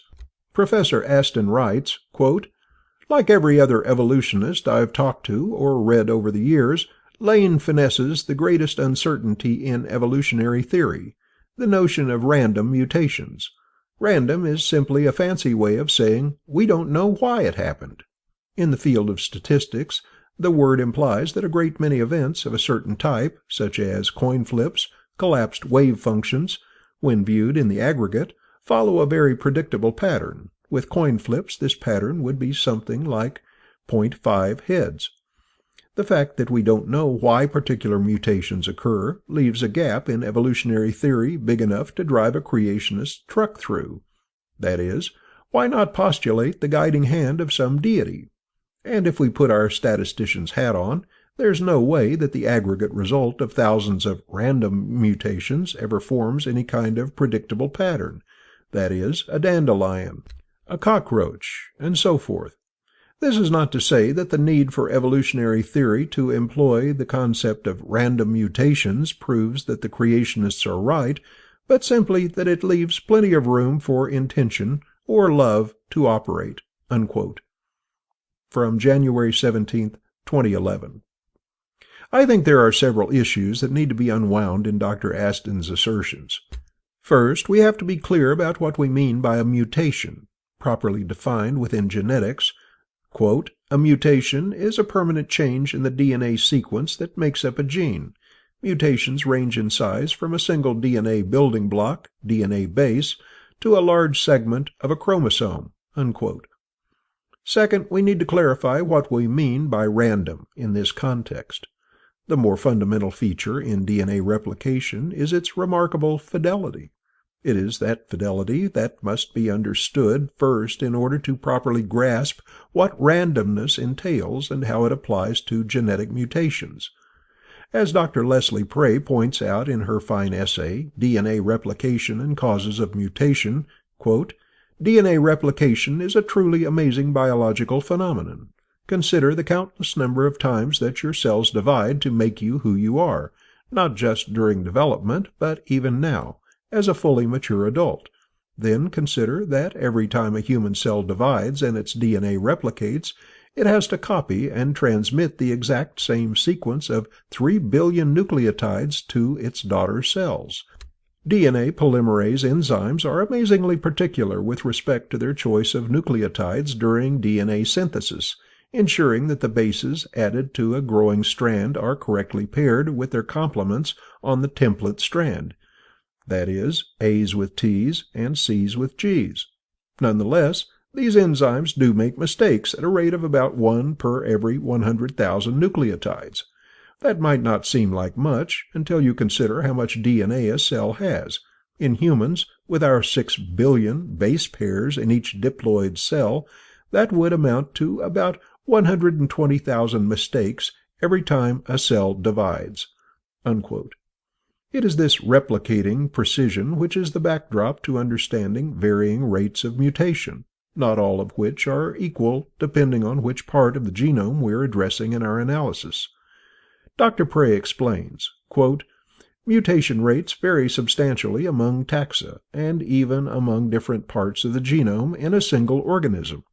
Scientists have reported mutation rates as low as 1 mistake per 100 million, 10 to the 8th, to 1 billion, 10 to the 9th, nucleotides, mostly in bacteria, and as high as 1 mistake per 100, 10 to the 2nd, to 1,000, 10 to the 3rd nucleotides, the latter in a group of error-prone polymerase genes in humans." Johnson et al., 2000. Unquote. In light of this data, it may be more useful to reframe Professor Aston's doubt about randomness and its aggregate possibilities to one about why DNA fidelity, though exceptionally accurate, is not perfect. In other words, why are there replicating changes over time in varying parts of the genome? This is a more focused question, and one that has been tackled by a number of scientists worldwide. Miroslav Radman at the Laboratory of Evolutionary and Molecular Genetics in France provides us with one applicable answer in his Nature article, Fidelity and Infidelity. Quote, "John Hopfield and Jacques Nignot introduced the concept of kinetic proofreading to explain the fidelity of molecular processes in which mistakes cannot be identified once they have been made. By delaying formation of the product, erroneous substrates are less likely to be transformed into it. Such mechanisms are seen in protein biosynthesis and may also be involved in presentation of antigens to T-cell receptors.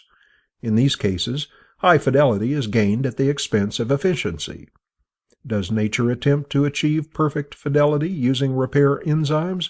Apparently not, because some bacterial mutants have increased fidelity of DNA or protein biosynthesis.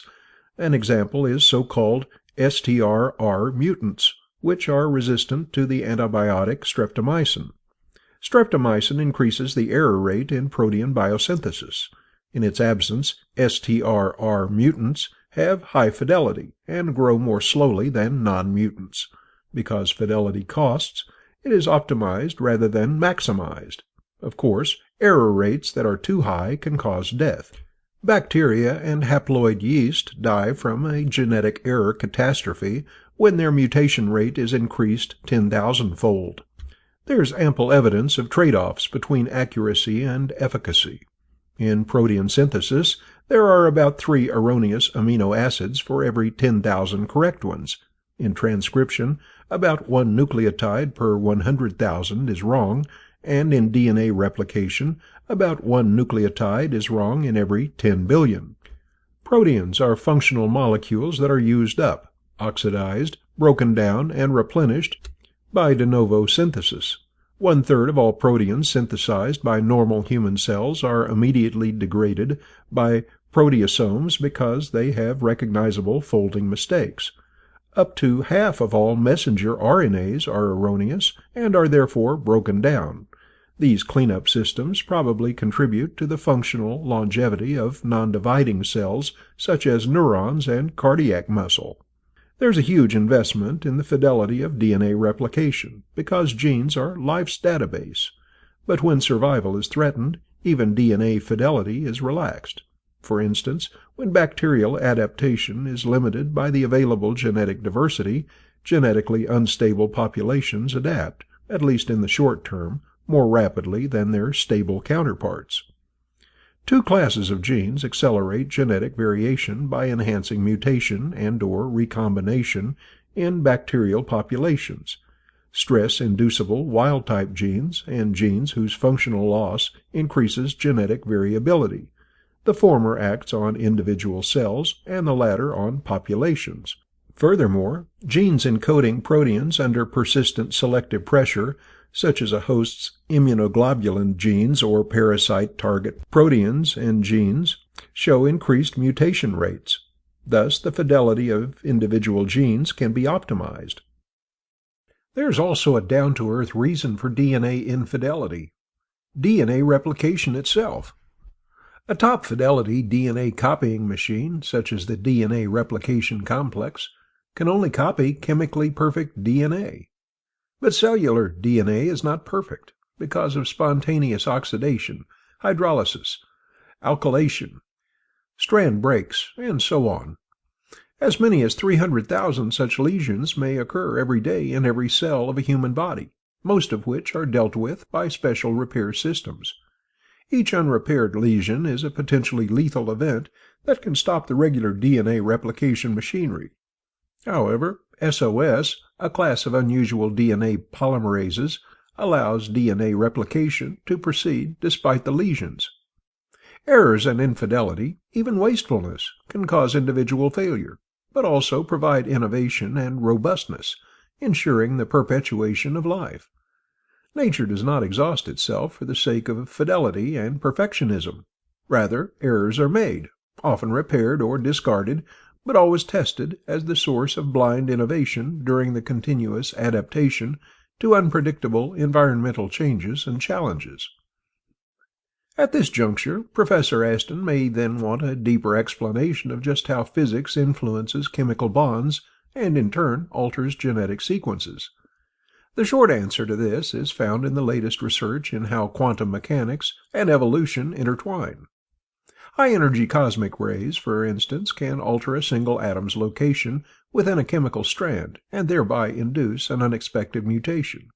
Quantum decoherence has of late been a ripe field of study for those interested in figuring out how cancer cells arise and mutate. All of this, of course, is happening on a physical level, even if at incredibly small scales, and doesn't necessitate a creator god or an intelligent designer. Therefore, what may seem to be a large gap turns out to be, on closer inspection, not to be one, especially given the consilience of quantum theory with molecular biology, something that was not lost on Erwin Schrödinger when he prophetically predicted in his now famous book, What is Life? 1944, that the secret to biology should be explained by physics and chemistry. As Professor Jamal Khalili of the University of Surrey elaborates in his blog Quantum Biology, July 23, 2010, quote, "At such scales, even quantum mechanics would play a role. He, Schrödinger, also introduced the idea of an aperiodic crystal that contained genetic information in its configuration of covalent chemical bonds. It was this book that one of the discoverers of DNA, Francis Crick, claimed was his inspiration. So does quantum mechanics play a role within the cell? On one level, we have to say that it must. After all, the molecules of life are held together in the same way as any molecule, through chemical bonds subject to the rules of the quantum world. What is far more interesting is whether the weirder features of quantum mechanics also play a role. One obvious one is quantum tunneling, the subatomic equivalent of walking through walls. This is just one of the areas currently being studied by a new breed of researchers who straddle the boundary between quantum physics and microbiology." Unquote. In closing, I think Professor Aston and other like-minded doubters in evolution should be applauded for their skepticism, because it allows those proffering evidence for molecular biology to up their game.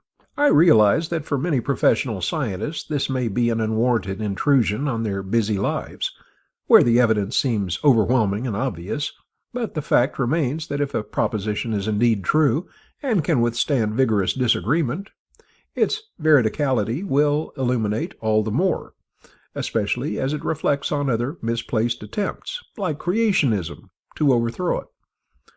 While science may indeed confront impasses in its quest for underlying truths, and at times these may temporarily seem like holes large enough to drive a Hummer through, this doesn't mean that we need to prematurely resort to a God or the gap's explanation. Sometimes, if we dig a little deeper, research a bit farther, and don't fall prey to Paul Kurtz's transcendental temptation, we will find a scientific explanation for what hitherto appeared inexplicable. 5. The faith of physical causes.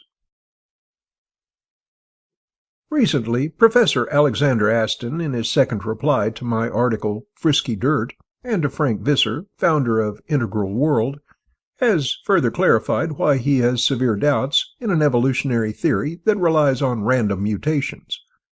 He also expresses his disdain for Richard Dawkins and other evolutionists for having a metaphysical faith in the science of physical causes. Writes Professor Aston, "You and Dawkins et al. Are stating a metaphysical position masquerading as science. It's metaphysical because it assumes knowledge of the origins of extraordinarily complicated events, mutations, about which nobody has any direct knowledge. There's plenty of evidence for selection, so this particular part of Darwin's thought has a solid scientific basis. But that's not the case for mutations. They're definitely not random. That's just a convenient pseudo-scientific dodge for I haven't a clue as to how they happened. None of us knows whether this planet has been around long enough for a trial-and-error process to produce all these organisms. Evolutionists would argue, circularly, that there must have been enough time because the organisms are here. I'm not at all sure whether some kind of intelligence is guiding the mutations that make organisms the way they are. You are sure that there is not, because that metaphysical position is incompatible with your metaphysical position.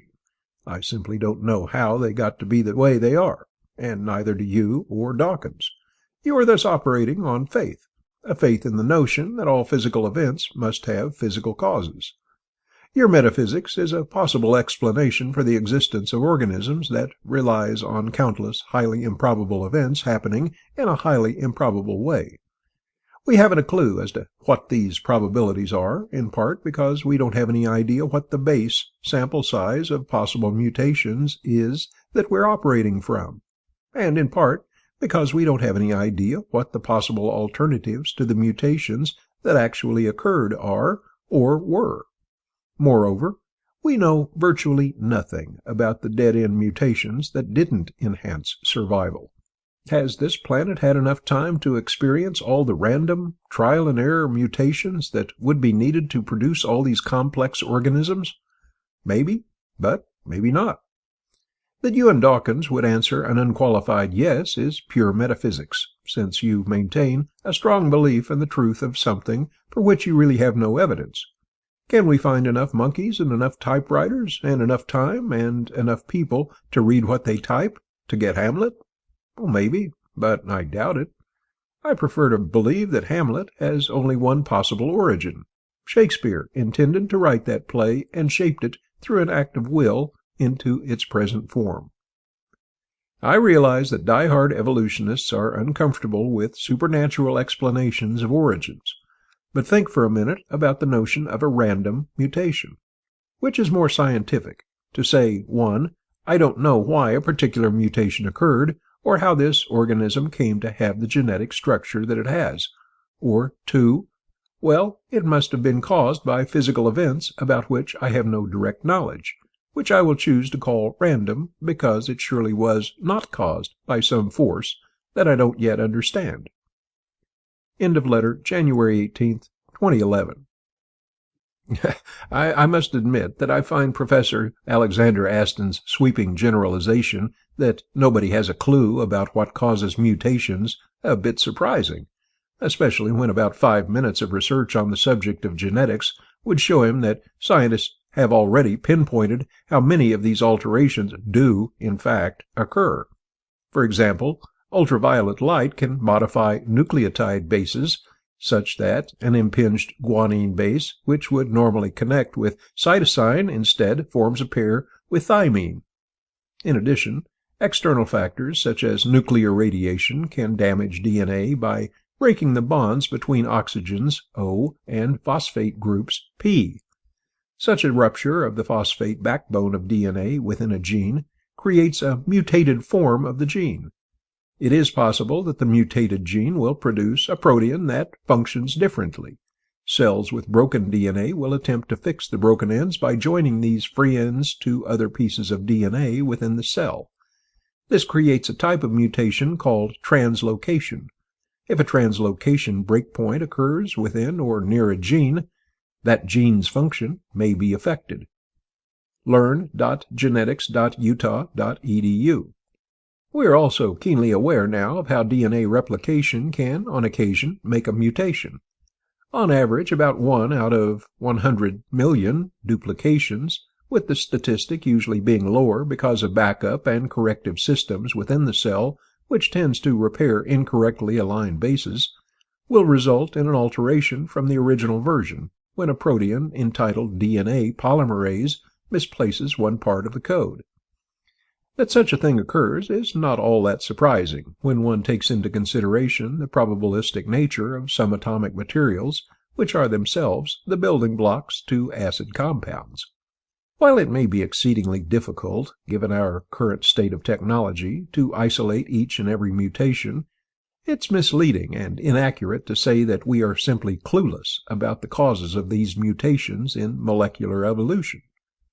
Professor Alexander Aston also indulges in a number of dubious claims, without evidential support, which do not hold up under closer scrutiny. He alleges that none of us knows whether this planet has been around long enough for a trial-and-error process to produce all these organisms, given the impression that some other factor, Wilber's Eros, may have generated them. However, evolutionary developmental biology, Evo-Devo, has made tremendous progress in precisely this area by focusing on how, through development, an organism's genotype is expressed as a phenotype, exposing genes to the action of natural selection. In this regard, the genetic toolkit has led to stunning discoveries that were hitherto thought nearly impossible. As Harvard biologist Cliff Tabin explains in What is Evo-Devo? The revolution in developmental biology and the revolution in biological sciences as a whole has gotten us to the point where we actually can start to understand how genes make an embryo form the way it does, why a limb forms in the first place, and then why the arm is different from the leg, why the heart that starts as a tube in the middle folds up to be on the left and not on the right. We're starting to understand those sorts of really fundamental questions, and that's amazing in itself. We're also getting to the point where we can understand not only how you make a limb, but how the process can be altered in what are actually subtle ways, such that the limb takes the form of a bat wing versus a human hand versus a flipper. And that, to me, is enormously exciting. So, to me, the fundamental aspect of Evo Devo is understanding how development is tweaked over evolutionary time. By tracing fossilized DNA, we're now able to map the trial and error of how favorable and not so favorable mutations, selections, and genetic drifts occurred and locate them both temporally and spatially. For example, it is now understood that one gene called distal-less is responsible for limb formation in organisms ranging from marine worms to mice to humans. We now understand that an ancestral set of genes was powerful and versatile enough to provide the material for generating the diverse forms of animal life we now see on Earth. That was something that nobody expected, and it's made the study of various organisms very profound. It means what you learn from studying the development of a fly really has direct implications for understanding the way we are made ourselves, because as different as a fly is from a human, and as long ago as we diverged, we're using basically the same genes to do the same thing, to make organization emerge in an embryo. While I can readily sympathize with Professor Alexander Aston's concern that much of evolution may seem implausible, what he neglects to reconsider in his hurried judgments is that significant breakthroughs have been made in the last 20 years which graphically illustrate how a simpler set of genetic material can indeed produce the wide and varying complexity we see around us. While it may have been a mystery in Dr. Aston's day at the University of Maryland, it is no longer. As the Evolution Library explains, quote, "Only in the past 2 decades has the answer begun to emerge. The development of body plans in all animals is controlled by a remarkably small number of genes, and those genes are virtually identical in all animals. Clues came from instances in which the pattern is marred by mutations in these crucial genes. In fruit flies, for example, a malfunctioning body plan gene can produce a fly with legs sprouting from where the antennae should be on the head, or the fly has an extra set of wings, or no wings at all. The genes containing developmental instructions for the body plan are known as homeobox-containing genes. The DNA code in homeobox genes directs the cell to make chemical sequences, which in turn regulate still other genes that affect the positioning of cells in the embryo. While this sounds complicated, it is a far more elegant and simple mechanism than scientists thought could possibly be responsible for the enormous variation we see when we survey the animal kingdom." Unquote.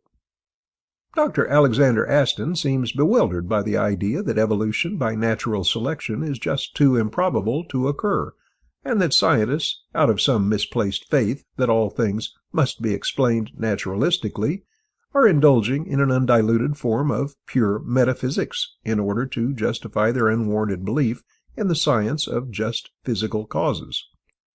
But it is right here where I think Dr. Alexander Aston has created an unnecessary confusion for himself, particularly when he boldly, but quite mistakenly, asserts that Richard Dawkins, Frank Visser, and apparently all other evolutionary biologists, quote, "maintain a strong belief in the truth of something for which they really have no evidence."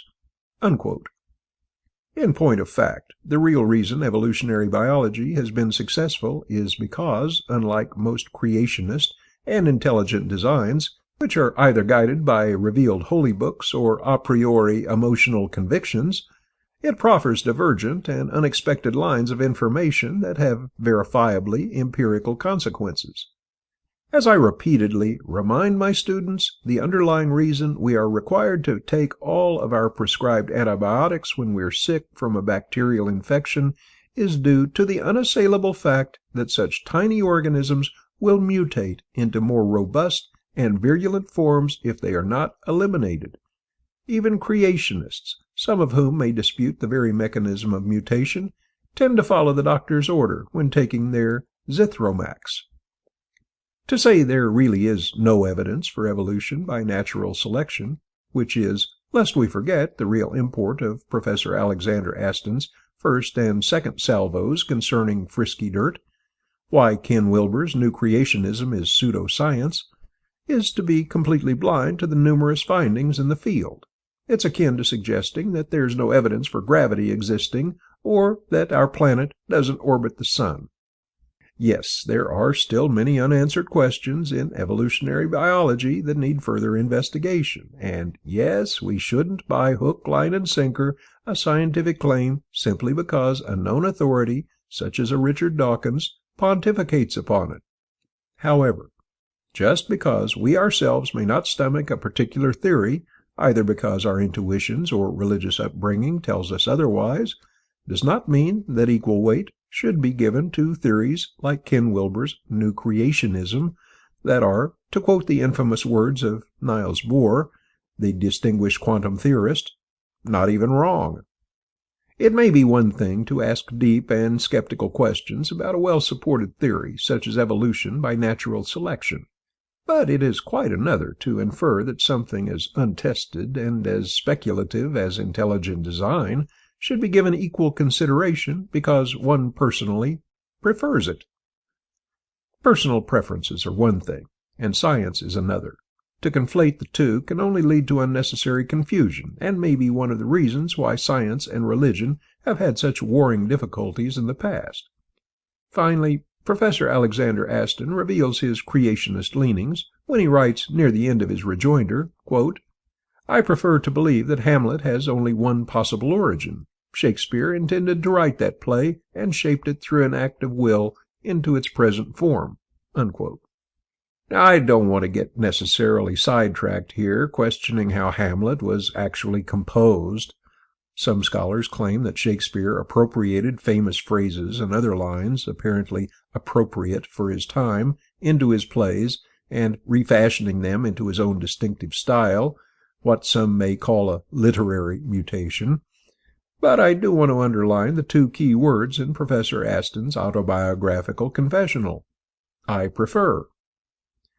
I think admitting what we prefer and what we don't is a healthy thing to do. But science works best when, after confessing our preferences, we try to see beyond them by looking at the data that directly contradicts our cherished presumptions. It's for this reason that I wish to thank Professor Alexander Aston once again for giving me the opportunity to think anew about a subject that has a continual fascination for me. I often tell my college students that the best way to understand an idea that we don't particularly like, or that we might structurally resist, is to plunge right into the subject and try to see if we can understand it better than its adherents. As my old surf buddy Pat Donahue quotes whenever we're about to ride large surf, "He who hesitates is lost." I think that the same holds true in contentious intellectual debates. While I personally may be an avid champion for evolutionary biology, I have for years found myself consciously going to Christian bookstores, seeking out the latest literature on intelligent design and creationism. Why? Because whenever I find myself convinced of a particular position, I find it fruitful and advantageous to reason through the opposing argument. Whenever a creationist Christian or Muslim or Hindu comes by my office to tell me about how much they don't get or dislike Darwinian evolution, I always suggest that they should try to understand the theory better than most majors in biology. Only in that way can they make more fully informed decisions. And to strike an even more autobiographical note, I've realized over the years that placing ourselves amidst those who disagree with us and our positions most can be an invigorating awakening. I certainly found this to be the case when I placed myself right in the middle of the online forum alt.religion.eckankar, where, due to my earlier skeptical work on Paul Twitchell and Eckankar, my posts were rightly viewed with deeply critical eyes. I think we learn much more from our critics than we might at first realize. This is why I believe Ken Wilber's reaction to Frank Visser and many of the analytical essays on Integral World has been entirely inappropriate. Ken has been given a wonderful opportunity to hear from his critics, even if he chooses not to interact directly with them. Hopefully, he can incorporate some of the pertinent points Frank Visser and others have made with regard to his understanding and presentation of evolutionary biology. In any case, my kudos to Professor Alexander Aston for engaging in this important discussion, and for providing the title of this article. I know for myself that I have thought more deeply about random mutations and the faith of physical causes because of his insightful input than I would have otherwise done this past week. 6. The Darwin-Wallace Debates. I am grateful that Elliot Benjamin watched my little film on evolution, and that he has taken the time to focus on Alfred Russel Wallace's contribution to the subject of natural selection.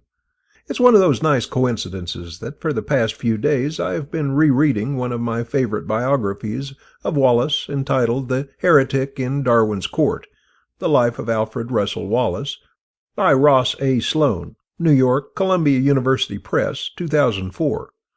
Which I highly recommend, since it sheds light on many of Eliot's points. First, I should address the issue over whether my small film should have been entitled Evolution in 5 Minutes, instead of Evolution in 4 Minutes, as Benjamin and others have pointed out. My reasoning for opting for the latter is fairly simple. The first 33 seconds of the film I regard as merely prefatory credits, as it just lists the title and the movie's overall purpose, and with the chosen music sets a certain tone. The narration, or when the explaining part begins, starts at approximately 34 seconds and then ends at 4:36, with the last part of the movie being filled with a quote and music. Thus, arguably, I decided to opt for the 4-minute versus the 5-minute title, since the essence of the movie, the narration, the explanatory part, lasted roughly 4 minutes and a few seconds, depending on precisely on how one measured it, 4 minutes and 2 seconds or 4 minutes and 3 seconds, etc.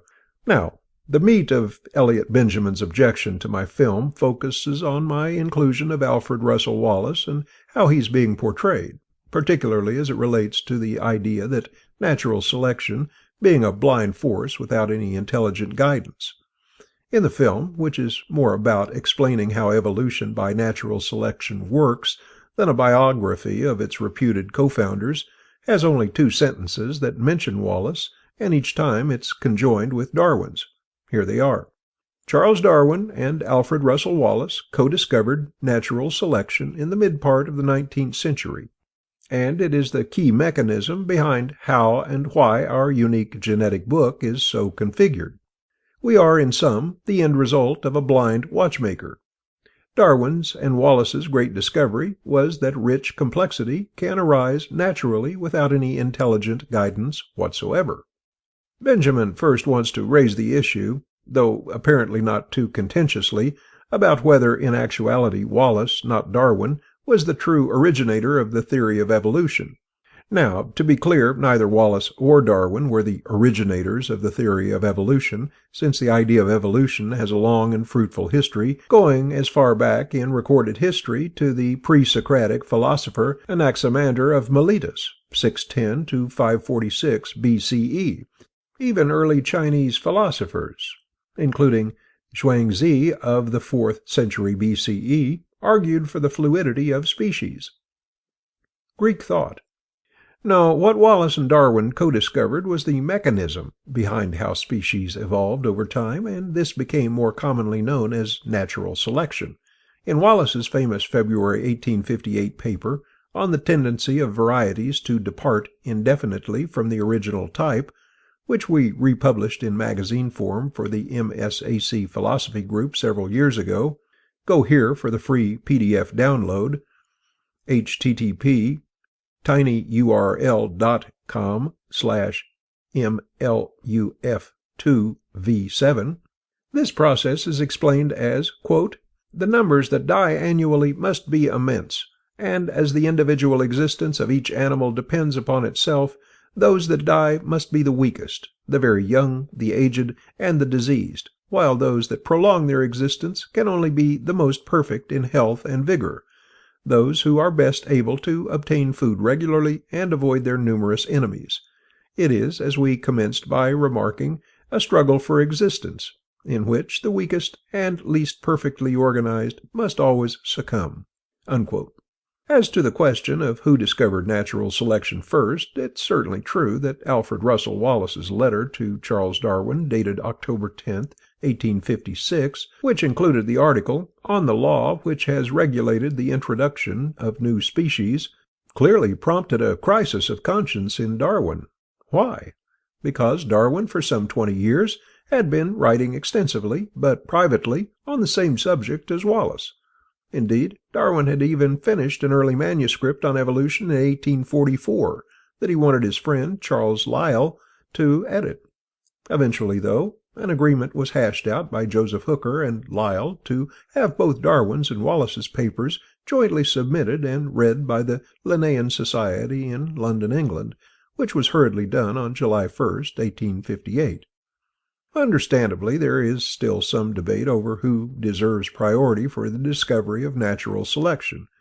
Nevertheless, most scholars agree, and Darwin's notebooks clearly back up this assertion, that Darwin had written about natural selection many years before receiving Wallace's unexpected letter and article. Perhaps most tellingly, Alfred Russel Wallace himself felt that Darwin rightfully deserved the credit he received.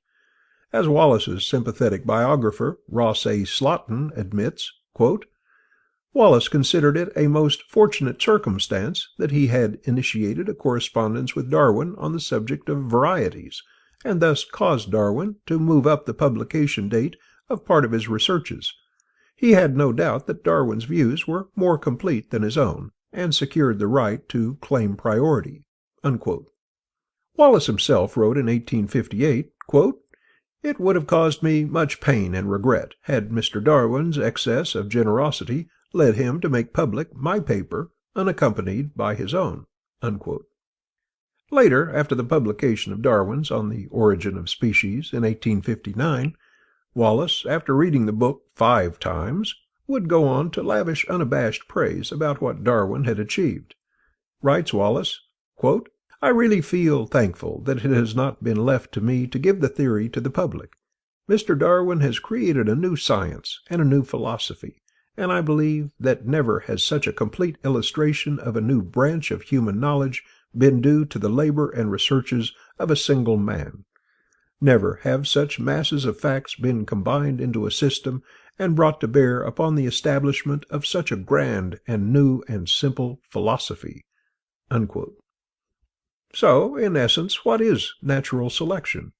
It is quite simply an explanation of how organisms evolve over time due to differential reproductive successes, and how such advances, preserved over time, tend on average to convey an adaptive character, fitted for longer survival and thus suitable for increased fecundity. Or, as Alfred Russel Wallace himself explained it in a letter to Nature in 1891, quote, "If there were no selection constantly going on, why should it happen that the kind of variations that occur so frequently under domestication never maintain themselves in a state of nature? Examples of this class are white blackbirds or pigeons, black sheep, and unsymmetrically marked animals generally. These occur, not unfrequently, as well as such sports as six-toed or stump-tailed cats, and they all persist and even increase under domestication, but never in a state of nature. And there seems no reason for this, but that in the latter case they are quickly eliminated through the struggle for existence, that is, by natural selection." Unquote. It's important to notice, however, that when Wallace describes how natural selection works, he does not interject anything metaphysical whatsoever. That is precisely why it's called natural selection, and not something else. Ironically, for many years Wallace was considered a stronger advocate of natural selection, almost exclusively, than even Charles Darwin. Where Darwin and Wallace parted company over natural selection is when it came to the evolution of the human mind in Homo sapiens, specifically how consciousness arose from unconscious molecules. Wallace strenuously argued that natural selection could explain how complexity arose from simpler forms. To wit, my quote, "Darwin's and Wallace's great discovery that rich complexity can arise naturally without any intelligent guidance whatsoever." However, even though Wallace was a strong advocate of the persuasive power behind natural selection, he felt that human consciousness, specifically, was of such a high order of organization, and apparently unlike anything else arising in nature by physical and natural processes, that natural selection was insufficient to explain it. This led Wallace to a somewhat abstruse, to cite the exact description by his biographer, model of the human mind and its interaction with nature at large. He did this while he still defended that natural selection was operative even if it cannot explain the entirety of the human mind. Although Wallace resisted being labeled a dualist, his explanations provide ample evidence for it. Of course, Darwin was taken aback by Wallace's view as first published in 1864. As Darwin chided Wallace, quote, "But I groan over man. You write like a metamorphosed, in retrograde direction, naturalist. And you, the author of the best paper that ever appeared in Anthropological Review. Oh, I defy you to upset your own doctrine." Unquote. Going to the jugular of Wallace's inconsistencies, Jean Claparède wrote in a French journal the following critique. Quote, "While Mr. Wallace demands the intervention of a superior force to explain the foundation of the human races and to guide man in the path of civilization, he altogether denies the existence of such a force as assisting to produce the inferior races of animals and plants, which attributes entirely to the operation of natural selection." Unquote. Later, the journal Nature would summarize the critiques of Wallace's not-so-veiled dualism with a series of biting and ironic remarks, including, quote, "To say that our brains were made by God and our lungs by natural selection is to really exclude the Creator from half his creation, and natural science from half of nature. To fall back for explanation upon the primary efficient cause of their existence, as Wallace does, the design with which they were framed, is only to confuse two distinct branches of inquiry." Unquote. To Wallace's great credit, he responded to the Nature lambast with a very succinct and telling rejoinder which greatly clarified his increasingly controversial views. Quote, "I maintain that man is descended from a lower animal form, but I adduce facts which go to prove that some other law or power than natural selection has specially modified him. If Darwin is not anti-Darwinian in admitting, as he does, the possibility that animals and plants may not have had a common ancestor, I may surely deny that I am anti-Darwinian when I show that there are certain phenomena in the case of man that cannot be wholly explained by natural selection." Unquote. I think the fundamental difficulty Wallace saw and attempted to address was his inability to imagine that unconscious processes could over time produce conscious self-awareness. Wallace captures this when he opines that, quote, "It is impossible for us to believe that the mere addition of 1, 2, or 1,000 other material elements to form a more complex molecule could in any way tend to produce a self-conscious existence." Unquote. Wallace's use of "impossible to believe" is quite revealing here, since there was the same objection that had been given for years against his own theory about how species mutate over time due to varying environmental conditions. Darwin, of course, saw things quite differently than his friend and didn't think it was at all impossible to imagine how far-reaching natural selection could be both in the past and in the future. As Darwin pointed out, quote, "We must, however, acknowledge, as it seems to me, that man, with all his noble qualities, still bears in his bodily frame the indelible stamp of his lowly origin." Unquote. While I applaud Benjamin's desire to provide a richer and fuller context in which to understand Wallace's understanding of evolution with regard to human beings and their self-reflective consciousness, we shouldn't forget that Wallace himself is responsible, in part, for the idea that rich complexity can arise from simpler materials without invoking a metaphysical intervention. It's only when we come to human beings that Wallace balks and feels that some other force is necessary to explain his self-reflective awareness, a point which, as we have pointed out, with which Darwin quite strenuously disagrees. So, while I can readily agree that Wallace has a different view on how human consciousness evolved, I don't think that necessarily detracts or takes away from his great discovery concerning how natural selection works. In other words, Wallace gave birth to the idea of how evolution could work without invoking intelligent design, and thus it would be amiss not to acknowledge his parentage. As Stephen Montgomery explains, quote, Darwin was clearly a bit perplexed by his former ally's new views, and at one point wrote to Wallace pleading with him not to kill our baby. Unquote. For instance, some atomic theorists who worked on the atomic bomb may wish that they could distance themselves from their horrific invention, but as we all know, their respective names to its building cannot be so easily erased.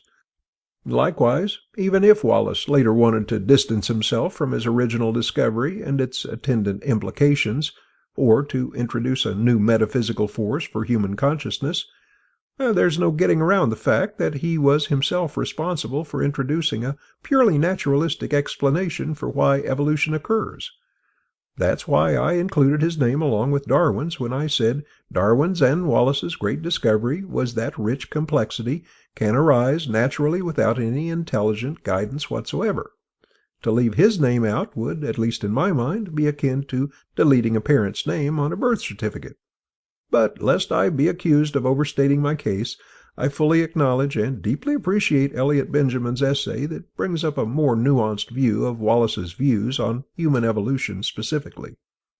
Finally, and in appreciation for Elliot Benjamin's contribution, I think it might be useful to make a little movie on the differences Darwin and Wallace had over how human consciousness may have arisen. I find it deeply revealing that a 19th century argument over what matter can ultimately produce is still being hotly debated in the 21st century. The theme of my next movie will center precisely on what one would call the Wallace paradox. Ross A. Slaughton in The Heretic in Darwin's Court provides us with the guiding theme in our yet-to-be-created movie script. There was no escaping this dilemma. Either all matter was conscious, or consciousness was something distinct from matter. If it was something distinct, then conscious beings were independent of what was termed matter. 7. Natural selection and metaphysics. I again must applaud Elliot Benjamin's efforts in continuing our discussion on Alfred Russel Wallace and his philosophical views on natural selection and how far it extends, both in the past and in the future. Ironically, it's precisely because of Wallace's later writings on spiritualism and his overt metaphysical leanings that his seminal contributions to evolutionary theory have been greatly overshadowed by Darwin's own writings, which, to be fair, were influenced, particularly his Descent of Man, by Wallace's very timely and pregnant critiques, as can be gleaned from their extensive correspondence. I highly recommend a close examination of their letters to and fro on the Darwin Project website, which contains a vast collection of Darwin's own letters, numbering over 7,500 distinct pieces. I think part of the confusion over Wallace's nuanced views can be ameliorated if we distinguish the mechanism of natural selection, which by itself doesn't necessitate anything metaphysical, from how such a sieving process initially arose, first causes, and what it may be incapable of ultimately pretending. While it's certainly true that Wallace's later writings create a larger context in which to view natural selection, the eliminating mechanism still works regardless of what spiritual or non-spiritual views one holds. This is analogous in some way to Isaac Newton's mathematical work on gravity, as espoused in his groundbreaking, even if dense, book Philosophia Naturalis Principia Mathematica, that provides mathematical and geometrical tools to understand classical mechanics and the laws of planetary motion. Newton, however, would later on argue against interpreting his work as suggesting that the cosmos was merely a vast machine-like apparatus, since he famously quipped, "Gravity explains the motions of the planets, but it cannot explain who set the planets in motion. God governs all things and knows all that is or can be done." I think something similar is the case with Wallace's own later writings, which attempted to provide a wider hermeneutic and philosophic overview of the universe and its ultimate causation. Therefore, even if it may appear contradictory at first glance, Wallace's original papers on how evolution proceeds via natural selection, like Newton's work on celestial mechanics, are distinct from his later metaphysical imputations. Why? Because just as ocean waves can be understood by the transference of wind energy onto water without resorting to their ultimate ontology, so too can the mutation of species be understood by natural selection, even if it doesn't address the ultimate causation of how the cosmos first came into existence. This is precisely why the scientific journal Nature criticized Wallace over confusing first and secondary causes when it wrote, quote, "All the phenomena we know are of necessity ultimately referable to the first great cause. The object of science is to discover their secondary causes. To fall back for explanation upon the primary efficient cause of their existence and the design with which they were framed is only to confuse two distinct branches of inquiry." Unquote. It's for this reason that Alfred Russel Wallace will forever be rightfully cited, along with Charles Darwin, as the co-discoverer of natural selection, even if in his later writings, like Newton before him, he wishes to see a supernatural teleology behind the universe's unfolding. Simply put, it's called natural selection precisely because it is natural, within nature and empirically testable and observable over time. That there may be other processes at work which are not strictly due to natural selection is certainly true, and is a very fruitful line of inquiry. Ironically, it was Darwin who had to withstand Wallace's harsh criticism when he tried to emphasize the importance of sexual selection in contradistinction to natural selection, since Wallace's advocacy of natural selection was much more orthodox and, within limits, more far-reaching than Darwin's. Finally, I want to thank Elliot Benjamin for focusing our attention on the varying and insightful views of Alfred Russel Wallace, whose later contrarian views on the subject of evolution and its creative design deserves more attention than it has received. In this spirit, I'm in the process of writing 2 more essays, and 2 more little films, on Wallace's views on consciousness and his immersion with spiritualism. 8. Ken Wilber's I. I still vividly recall the night I first read Ken Wilber's article, Eye to Eye, The Relationship Between Science, Reason, and Religion and Its Effect on Transpersonal Psychology, in the then new journal, Revision, Winter, Spring, Volume 2, Number 1. It was 1980, and I was teaching full-time at Moreau Catholic High School and working on my M.A. in the history and phenomenology of religion at the Graduate Theological Union in Berkeley, California. For a number of months I had been undergoing a severe intellectual dilemma that was precipitated by my obsessive readings of all things scientific. Although I was deeply immersed in Indian philosophy, particularly the practice of Shavd Yoga and philosophically the purview of Advaita Vedanta, I felt a deep unease about how such an internal pursuit could hold up under rational scrutiny, particularly given the tremendous progress physics and neuropsychology had made over the last century. At the time, I was deeply into meditation and also deeply into skeptically analyzing my religious spiritual outlook. I was having, more or less, an epistemological crisis. Reading Wilber's essay was, and the pun is intended, an eye-opener, since he very clearly explained 3 different levels of acquiring knowledge: sensory empirical, mental rational, spiritual transcendental. Brad Reynolds gives a nice summary of Wilber's tripartite schema. Quote, Eye to Eye introduces the notion of epistemological pluralism with the Christian mystic metaphor of the 3 eyes of knowing, that is, sensory flesh, sensibilia, mind reason, intelligibilia, spirit contemplation, transcendelia. This multi-leveled understanding then brings to light a category error, or when one eye or realm tries to usurp the roles of the other 2, or is outright mistaken for another. Therefore, the problem of proof can be solved since each domain provides their own particular validity claims for differentiating the principal spheres of human knowledge, respectively, science, psychology, philosophy, mysticism. The presentation thus contains an extended examination of the philosophical history of science and its reductionistic tendencies, known as scientism, yet it does so by offering a rational synthesis, or a vision logic of mandalic reasoning, which can not only include science, but also authentic spirituality and contemplative practices. Eye to Eye also contains the all-important essay, The Pre-Trans Fallacy, whose conception a few years back overturned the common romantic error adopted by Wilber's earlier writings. This pre-trans fallacy clarifies a major and disastrous confusion in the modern world, which simply states that if we are to truly understand and accept the form of development, identity, transcend, integrate, at each stage of evolution in a pluridimensional universe, then we must always properly differentiate between pre- and transpersonal domains of consciousness. The book, therefore, offers not only a strong critique of scientific materialism, but it also brilliantly shines an illuminating light to help guide the new age out of its dark cave of mythic thinking and its regressive, pre-rational approaches to spirituality." Unquote.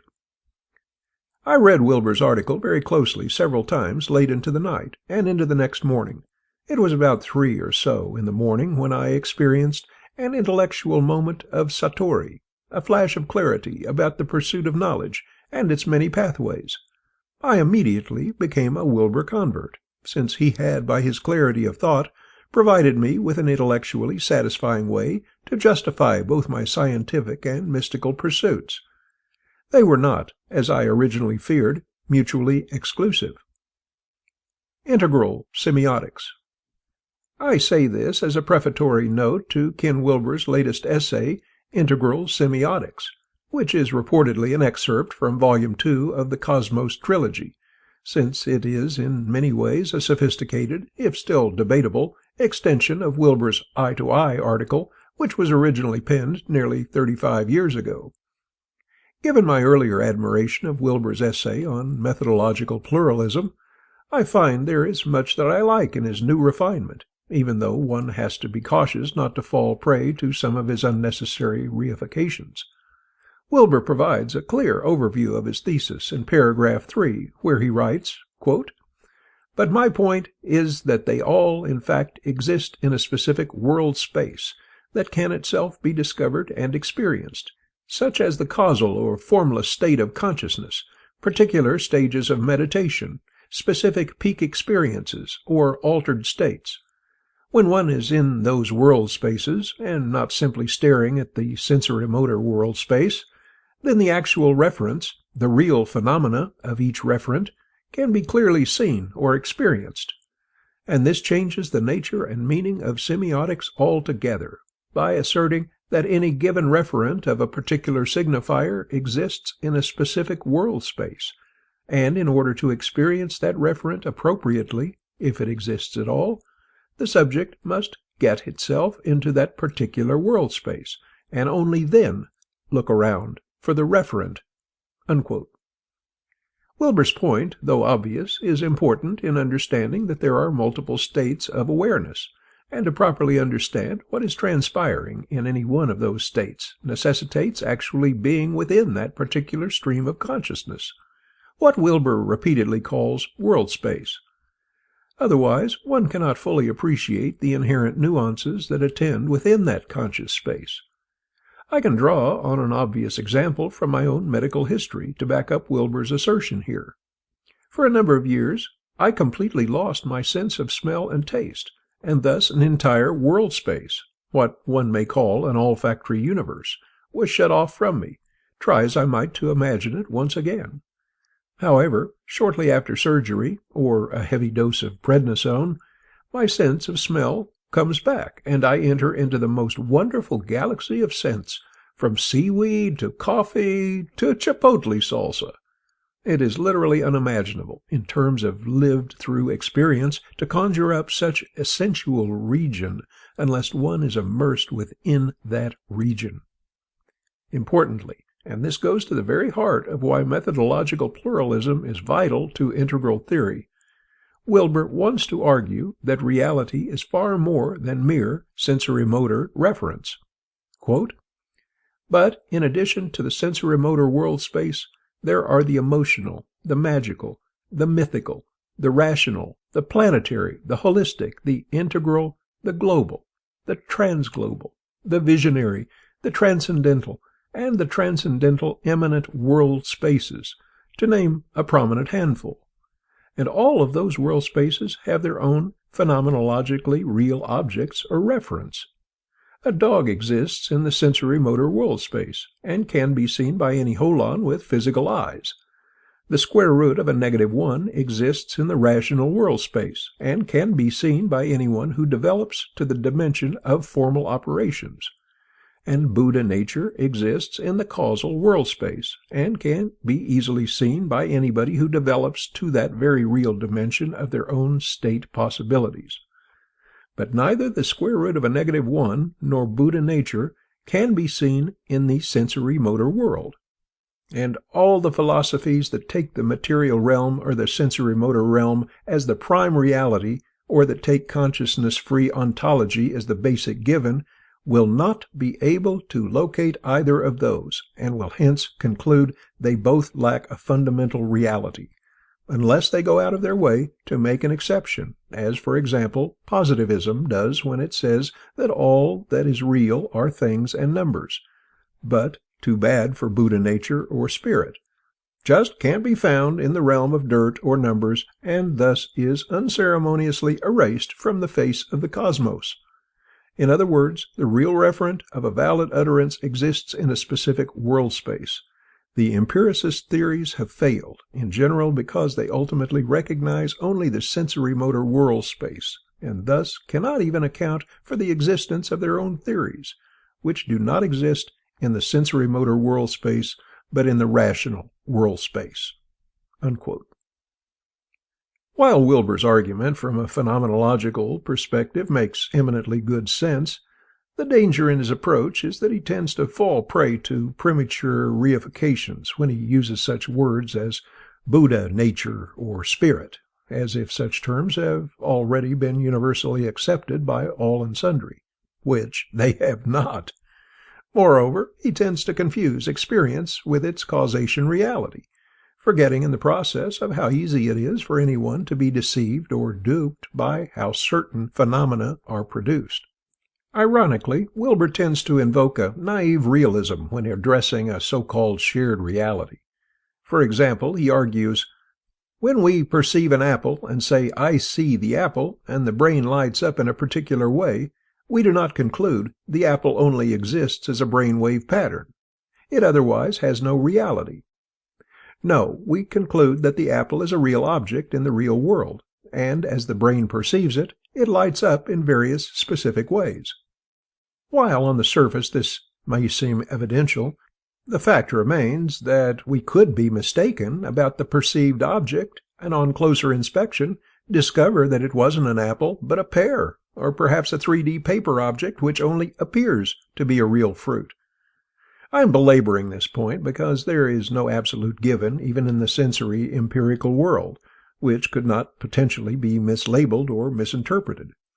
Now, this may seem like a trivial point, but I think it looms much larger than we might at first suspect when we enter into the mystical domain that doesn't have the same overwhelming consensual feedback correctives, at least not yet. This becomes readily apparent when, right after his apple example, Wilber writes, quote, "But what happens when we say the same type of sentence but a different referent, such as, when engaged in contemplation, 'I see God,' and the brain again lights up in a specific way? Do we give to God the same reality we gave to the apple, and conclude that God is a real phenomena in the real world, and the brain is lighting up as it sees this real item? No, in fact we don't. In fact, we do just the opposite. We take whatever brainwave pattern we can find at the time, perhaps an increase in gamma waves, and we say, When the brain produces excess gamma waves, then the subject will imagine that he or she is seeing God. In other words, where with the apple the brain waves are taken as extra proof that apples are real, with God the brain waves are taken as extra proof that God is just an imaginary object. It's not real in the real world, but simply an imaginary product of certain brainwave patterns. What's going on here? Unquote. As I pointed out previously, we could potentially be wrong about an apple, and indeed this happens more than we realize. But the reason we might be doubly suspicious about a contemplator claiming, "I see God," versus him or her saying, "I see an apple," is that it doesn't generally take a specialized skill for us to recognize an apple, or something similar to it. In addition, the commonality of the experience is anything but extraordinary, which is not the case with someone claiming to see God, whatever such a nebulous term might mean and in what context. In addition, the subjective nature of meditation circumscribes how easy it is to share with others the content of what he or she encountered. For Wilber's example to be equatable with seeing an apple necessitates a socially mediated worldview, not a purely subjective one, regardless of how real it may or may not be. Now, this doesn't mean that the contemplator's world space is something that isn't valuable or important. It simply means that the experience of an apple, which others can see and share in the same time-space referent, shouldn't be conflated with what a contemplator sees or hears or experiences in the privacy of his own being. For instance, you cannot appreciate dreaming unless you too have dreamt. Now, that seems obvious, but that doesn't mean that the dreamer is somehow privileged because of that ability to know the causation or ontological status of that dream.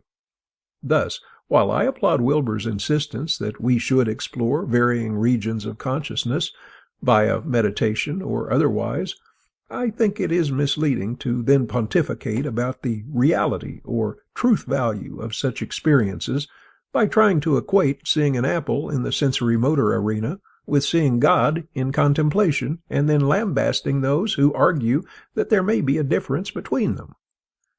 The fundamental problem, I would suggest, is not in the fact that there are many world spaces, there are, but over how we interpret such experiences.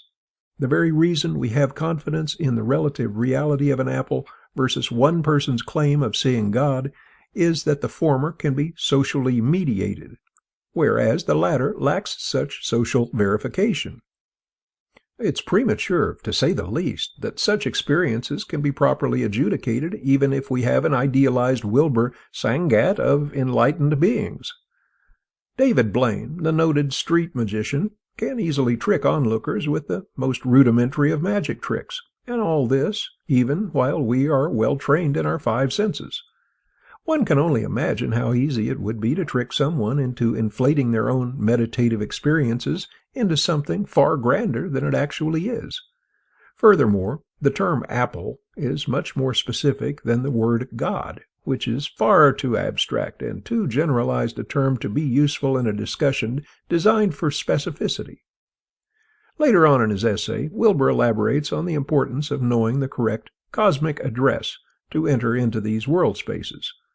Quote, "This is also directly related to what is referred to as the cosmic address of a phenomenon. In order to locate a referent, such as a dog, the square root of a -1, or Buddha nature, one has to know the world space in which the referent exists. Simply giving a signifier or name to the object or event tells us nothing about whether that object or event is real. What about unicorns, or the tooth fairy, or Santa Claus? Turns out those are real, but only in the mythic world space. They cannot be found in the sensory-motor world, the rational world, the holistic world, and so forth, and are thus usually dismissed as fantasy, overlooking the genuine phenomenological reality those items have for those in the mythic world space, where those items are as real as any object or event that can enter awareness at that level." Unquote. I appreciate Wilber's nice turn of phrase here about cosmic addresses and how we need to access certain phenomena by correctly entering those domains. Phenomenologically speaking, yes, we do live in a multiverse of differing states of awareness. But I think we should be cautious about how we use the word real when describing what these experiences ultimately mean and entail. For instance, I remember as a young kid walking on the beach in Santa Monica, and my friends and I would see gold glittering on the wet sand. For part of the day, we really thought we were going to be rich since we had discovered a precious metal. Of course, our parents quickly dampened our millionaire dreams when they explained that it was only fool's gold, since it was simply how the light reflected off the water and sand to give it that unique sparkle. Okay, so as a kid I had an experience of gold, but it wasn't really gold at all. What changed? My interpretation of the phenomenon. The thing itself remained the same, even though my experience was irrevocably altered. When it comes to subtler realms of consciousness, the difficulty in determining the relative reality, or permanence, or consensually shared inputs, of what arises is much more fraught with potential missteps, given the paucity of an overwhelming agreement on such matters. Now, I can draw upon my own spiritual tradition to underline this epistemological conundrum. In Shabd Yoga circles, particularly within Radhaswami branches, it is almost axiomatic that when an initiate goes within during meditation, he or she will see the radiant form of their guru, who will guide them by light and sound to higher and higher regions of awareness and bliss. Within Radhaswami Satsang Bayas, to give an example from the largest sect of the tradition, meditators almost universally believe that the radiant form is a vision created by their master's grace from the audible life stream. However, Fakir Chand, a long-time practitioner of Shabd Yoga and later an acknowledged adept, came to an entirely different realization. Due to a series of now famous events, Fakir realized that inner visions of his guru and other fantastic apparitions were projections of his own mind. I still remember when I gave a copy of Fakir's life story and teachings, see The Unknowing Sage, the life and work of Baba Fakir Chand, to my satsangi friend, who was also my local mailwoman. I caught up with her a few days later, and she looked slightly distraught. I inquired about why, and she said, "I started crying after I read about Fakir Chand's revelations. It made me doubt all that I believed before concerning meditation and the Master's radiant form." So, let's agree with Wilber that in order to access the inner sound current and explore subtler and subtler realms of consciousness, one has to engage in some sort of meditation technique or something similar to it. But what does that then mean in terms of reality or truth value? Isn't the real issue not one of world spaces? That's an obvious given. And not even cosmic addresses? Don't we already know this from drugs and dreaming? But of competing interpretations of what such inner and outer states mean? Wilber does write about this, but I think he assumes far too much in his mandalic way of mapping things out as if earlier pioneers have already settled upon the mystical cartography. There's a sort of ontological hubris in Wilber's writing that lacks the open-ended sense of wonder that an adventurer in this field should have, particularly when, even in this state of awareness, we know so little. What to speak of realms yet to be explored? This is why I hesitate when he says, quote, "And Buddha nature exists in the causal world space, and can easily be seen by anybody who develops to that very real dimension of their own state possibilities." Unquote. Now, it would be one thing to say that in certain elevated states one can experience something that may be interpreted by contemplators to be akin to what some Buddhists have called Buddha nature, but it's quite another to reify, as Wilber is prone to do, what a certain state provides. Perhaps if a Fakir Chand entered into that same realm, he may doubt that interpretive nexus and argue for something quite different. Simply put, if we can be easily deceived within this world by sleight of hand, neural trickery, and more, then we should be much more wary when it comes to meditative states where deceptive illusions abound as well. I wish Wilber would stay within the bounds of reasonableness, where he makes strong and believable arguments for exploring differing realms of consciousness. Where he loses me, and where he sinks into spiritual platitudes, is when he then moves beyond open exploration, with the operative word being open, and writes theological puffery such as, quote, "As you approach the causal, your awareness will begin to profoundly unwind and uncoil in the vast expanse of all space, and you will be opened to states of increasing radiance, freedom, love, consciousness, and bliss or happiness. Your separate self-sense will begin to dissolve in a pure feeling of I am-ness, and your own highest self will increasingly come to the fore, marked by being grounded in the timeless now, or pure presence in the present. As you break through into causal consciousness without an object, or pure subjectivity, you will recognize your true condition as spaceless and infinite, timeless and eternal, free and transparent, unborn and undying. You will meet your own original face, or divine spirit itself, naked and spontaneous, all-pervading and all-embracing, a state from which you have never really deviated and could not possibly deviate, but one that has been there all along, in every moment, as the simple feeling of being. You will have a profound sense of coming home, met often with torrents of grateful tears and gales of endless laughter. You have, after all these painful years, arrived at your native condition, which does not recognize the name of suffering, is a stranger to the pain of existence, is alien to weeping, cannot pronounce agony. And then when somebody asks you, does God exist, you will be able to answer them based on direct personal experience, yes, and I have seen it myself." Unquote. Well, the problem with such statements as "I have seen it, God, myself," is that it lacks skepsis and tends to, by its very language, to cut off further discussion or inquiry. Wilber's continued use of such flowery descriptors as divine spirit itself, naked and spontaneous, all-pervading and all-embracing, Buddha, nature, and so forth, suggests that his real goal is to bring us into his theological ballroom. But in order to accomplish this, he misleadingly dresses us up with plausible personal and scientific possibilities. In this regard, I wish I could see eye to eye with Wilber, since I agree with him on a number of issues. But when he succumbs to prematurely theologizing the inner quest with unnecessary reifications, I end up cross-eyed. Well, perhaps if Wilber spent more time with critics of his work like Visser, Falk, Meyerhoff, Lane, and others, than with questionable sycophants such as the now disgraced Andrew Cohen, he could better understand why erstwhile admirers of his work are not rushing into his peculiar world space.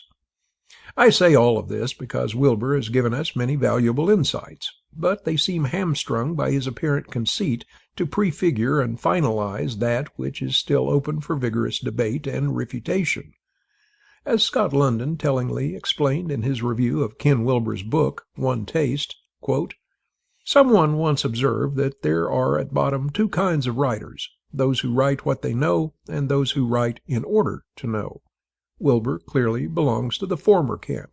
His instincts are always explanatory rather than exploratory. His goal is always to reveal rather than discover." Unquote. One yearns for more of Wilber as the explorer and less of Wilber as the pontificator. Perhaps the recent downfall of Andrew Cohen will be the necessary lesson to shock Wilber into realizing this. About the authors. Andrea D.M. Lane is a professor of philosophy at Mount St. Antonio College. She received her Ph.D. and M.A. in religious studies from the University of California, Santa Barbara, where she did her doctoral studies under Professor Ninian Smart. Professor D.M. received a B.A. in psychology with an emphasis on brain research from the University of California, San Diego, where she did pioneering visual cortex research under the tutelage of Dr. V.S. Ramachandran. Dr. D.M. is the author of several books, including an interactive textbook on religion entitled How Scholars Study the Sacred, and an interactive book on the famous Einstein-Bohr debate over the implications of quantum theory, entitled Spooky Physics. Her most recent book is Darwin's DNA, An Introduction to Evolutionary Philosophy. David Christopher Lane is a professor of philosophy at Mount St. Antonio College and an adjunct lecturer in science and religion at California State University, Long Beach. He received his Ph.D. in the sociology of knowledge from the University of California, San Diego, where he was also a recipient of a Regents Fellowship. He has taught previously at Warren College at UCSD, the University of London, and the California School of Professional Psychology. He's given invited lectures at various universities, including the London School of Economics. He's the author of a number of published books, such as The Making of a Spiritual Movement, The Untold Story of Paul Twitchell and Ekankar, The Radhaswami Tradition, A Critical History of Guru Succession, Exposing Cults, When the Skeptical Mind Confronts the Mystical, and The Unknowing Sage, The Life and Work of Baba Fakir Chand, among others. This has been Cosmic Creationism, Ken Wilber's Theory of Evolution, written by David Christopher Lane, narrated by Jim D. Johnston. Copyright 1997, 2010, 2014 by David Christopher Lane. Production copyright 2016 by David Christopher Lane.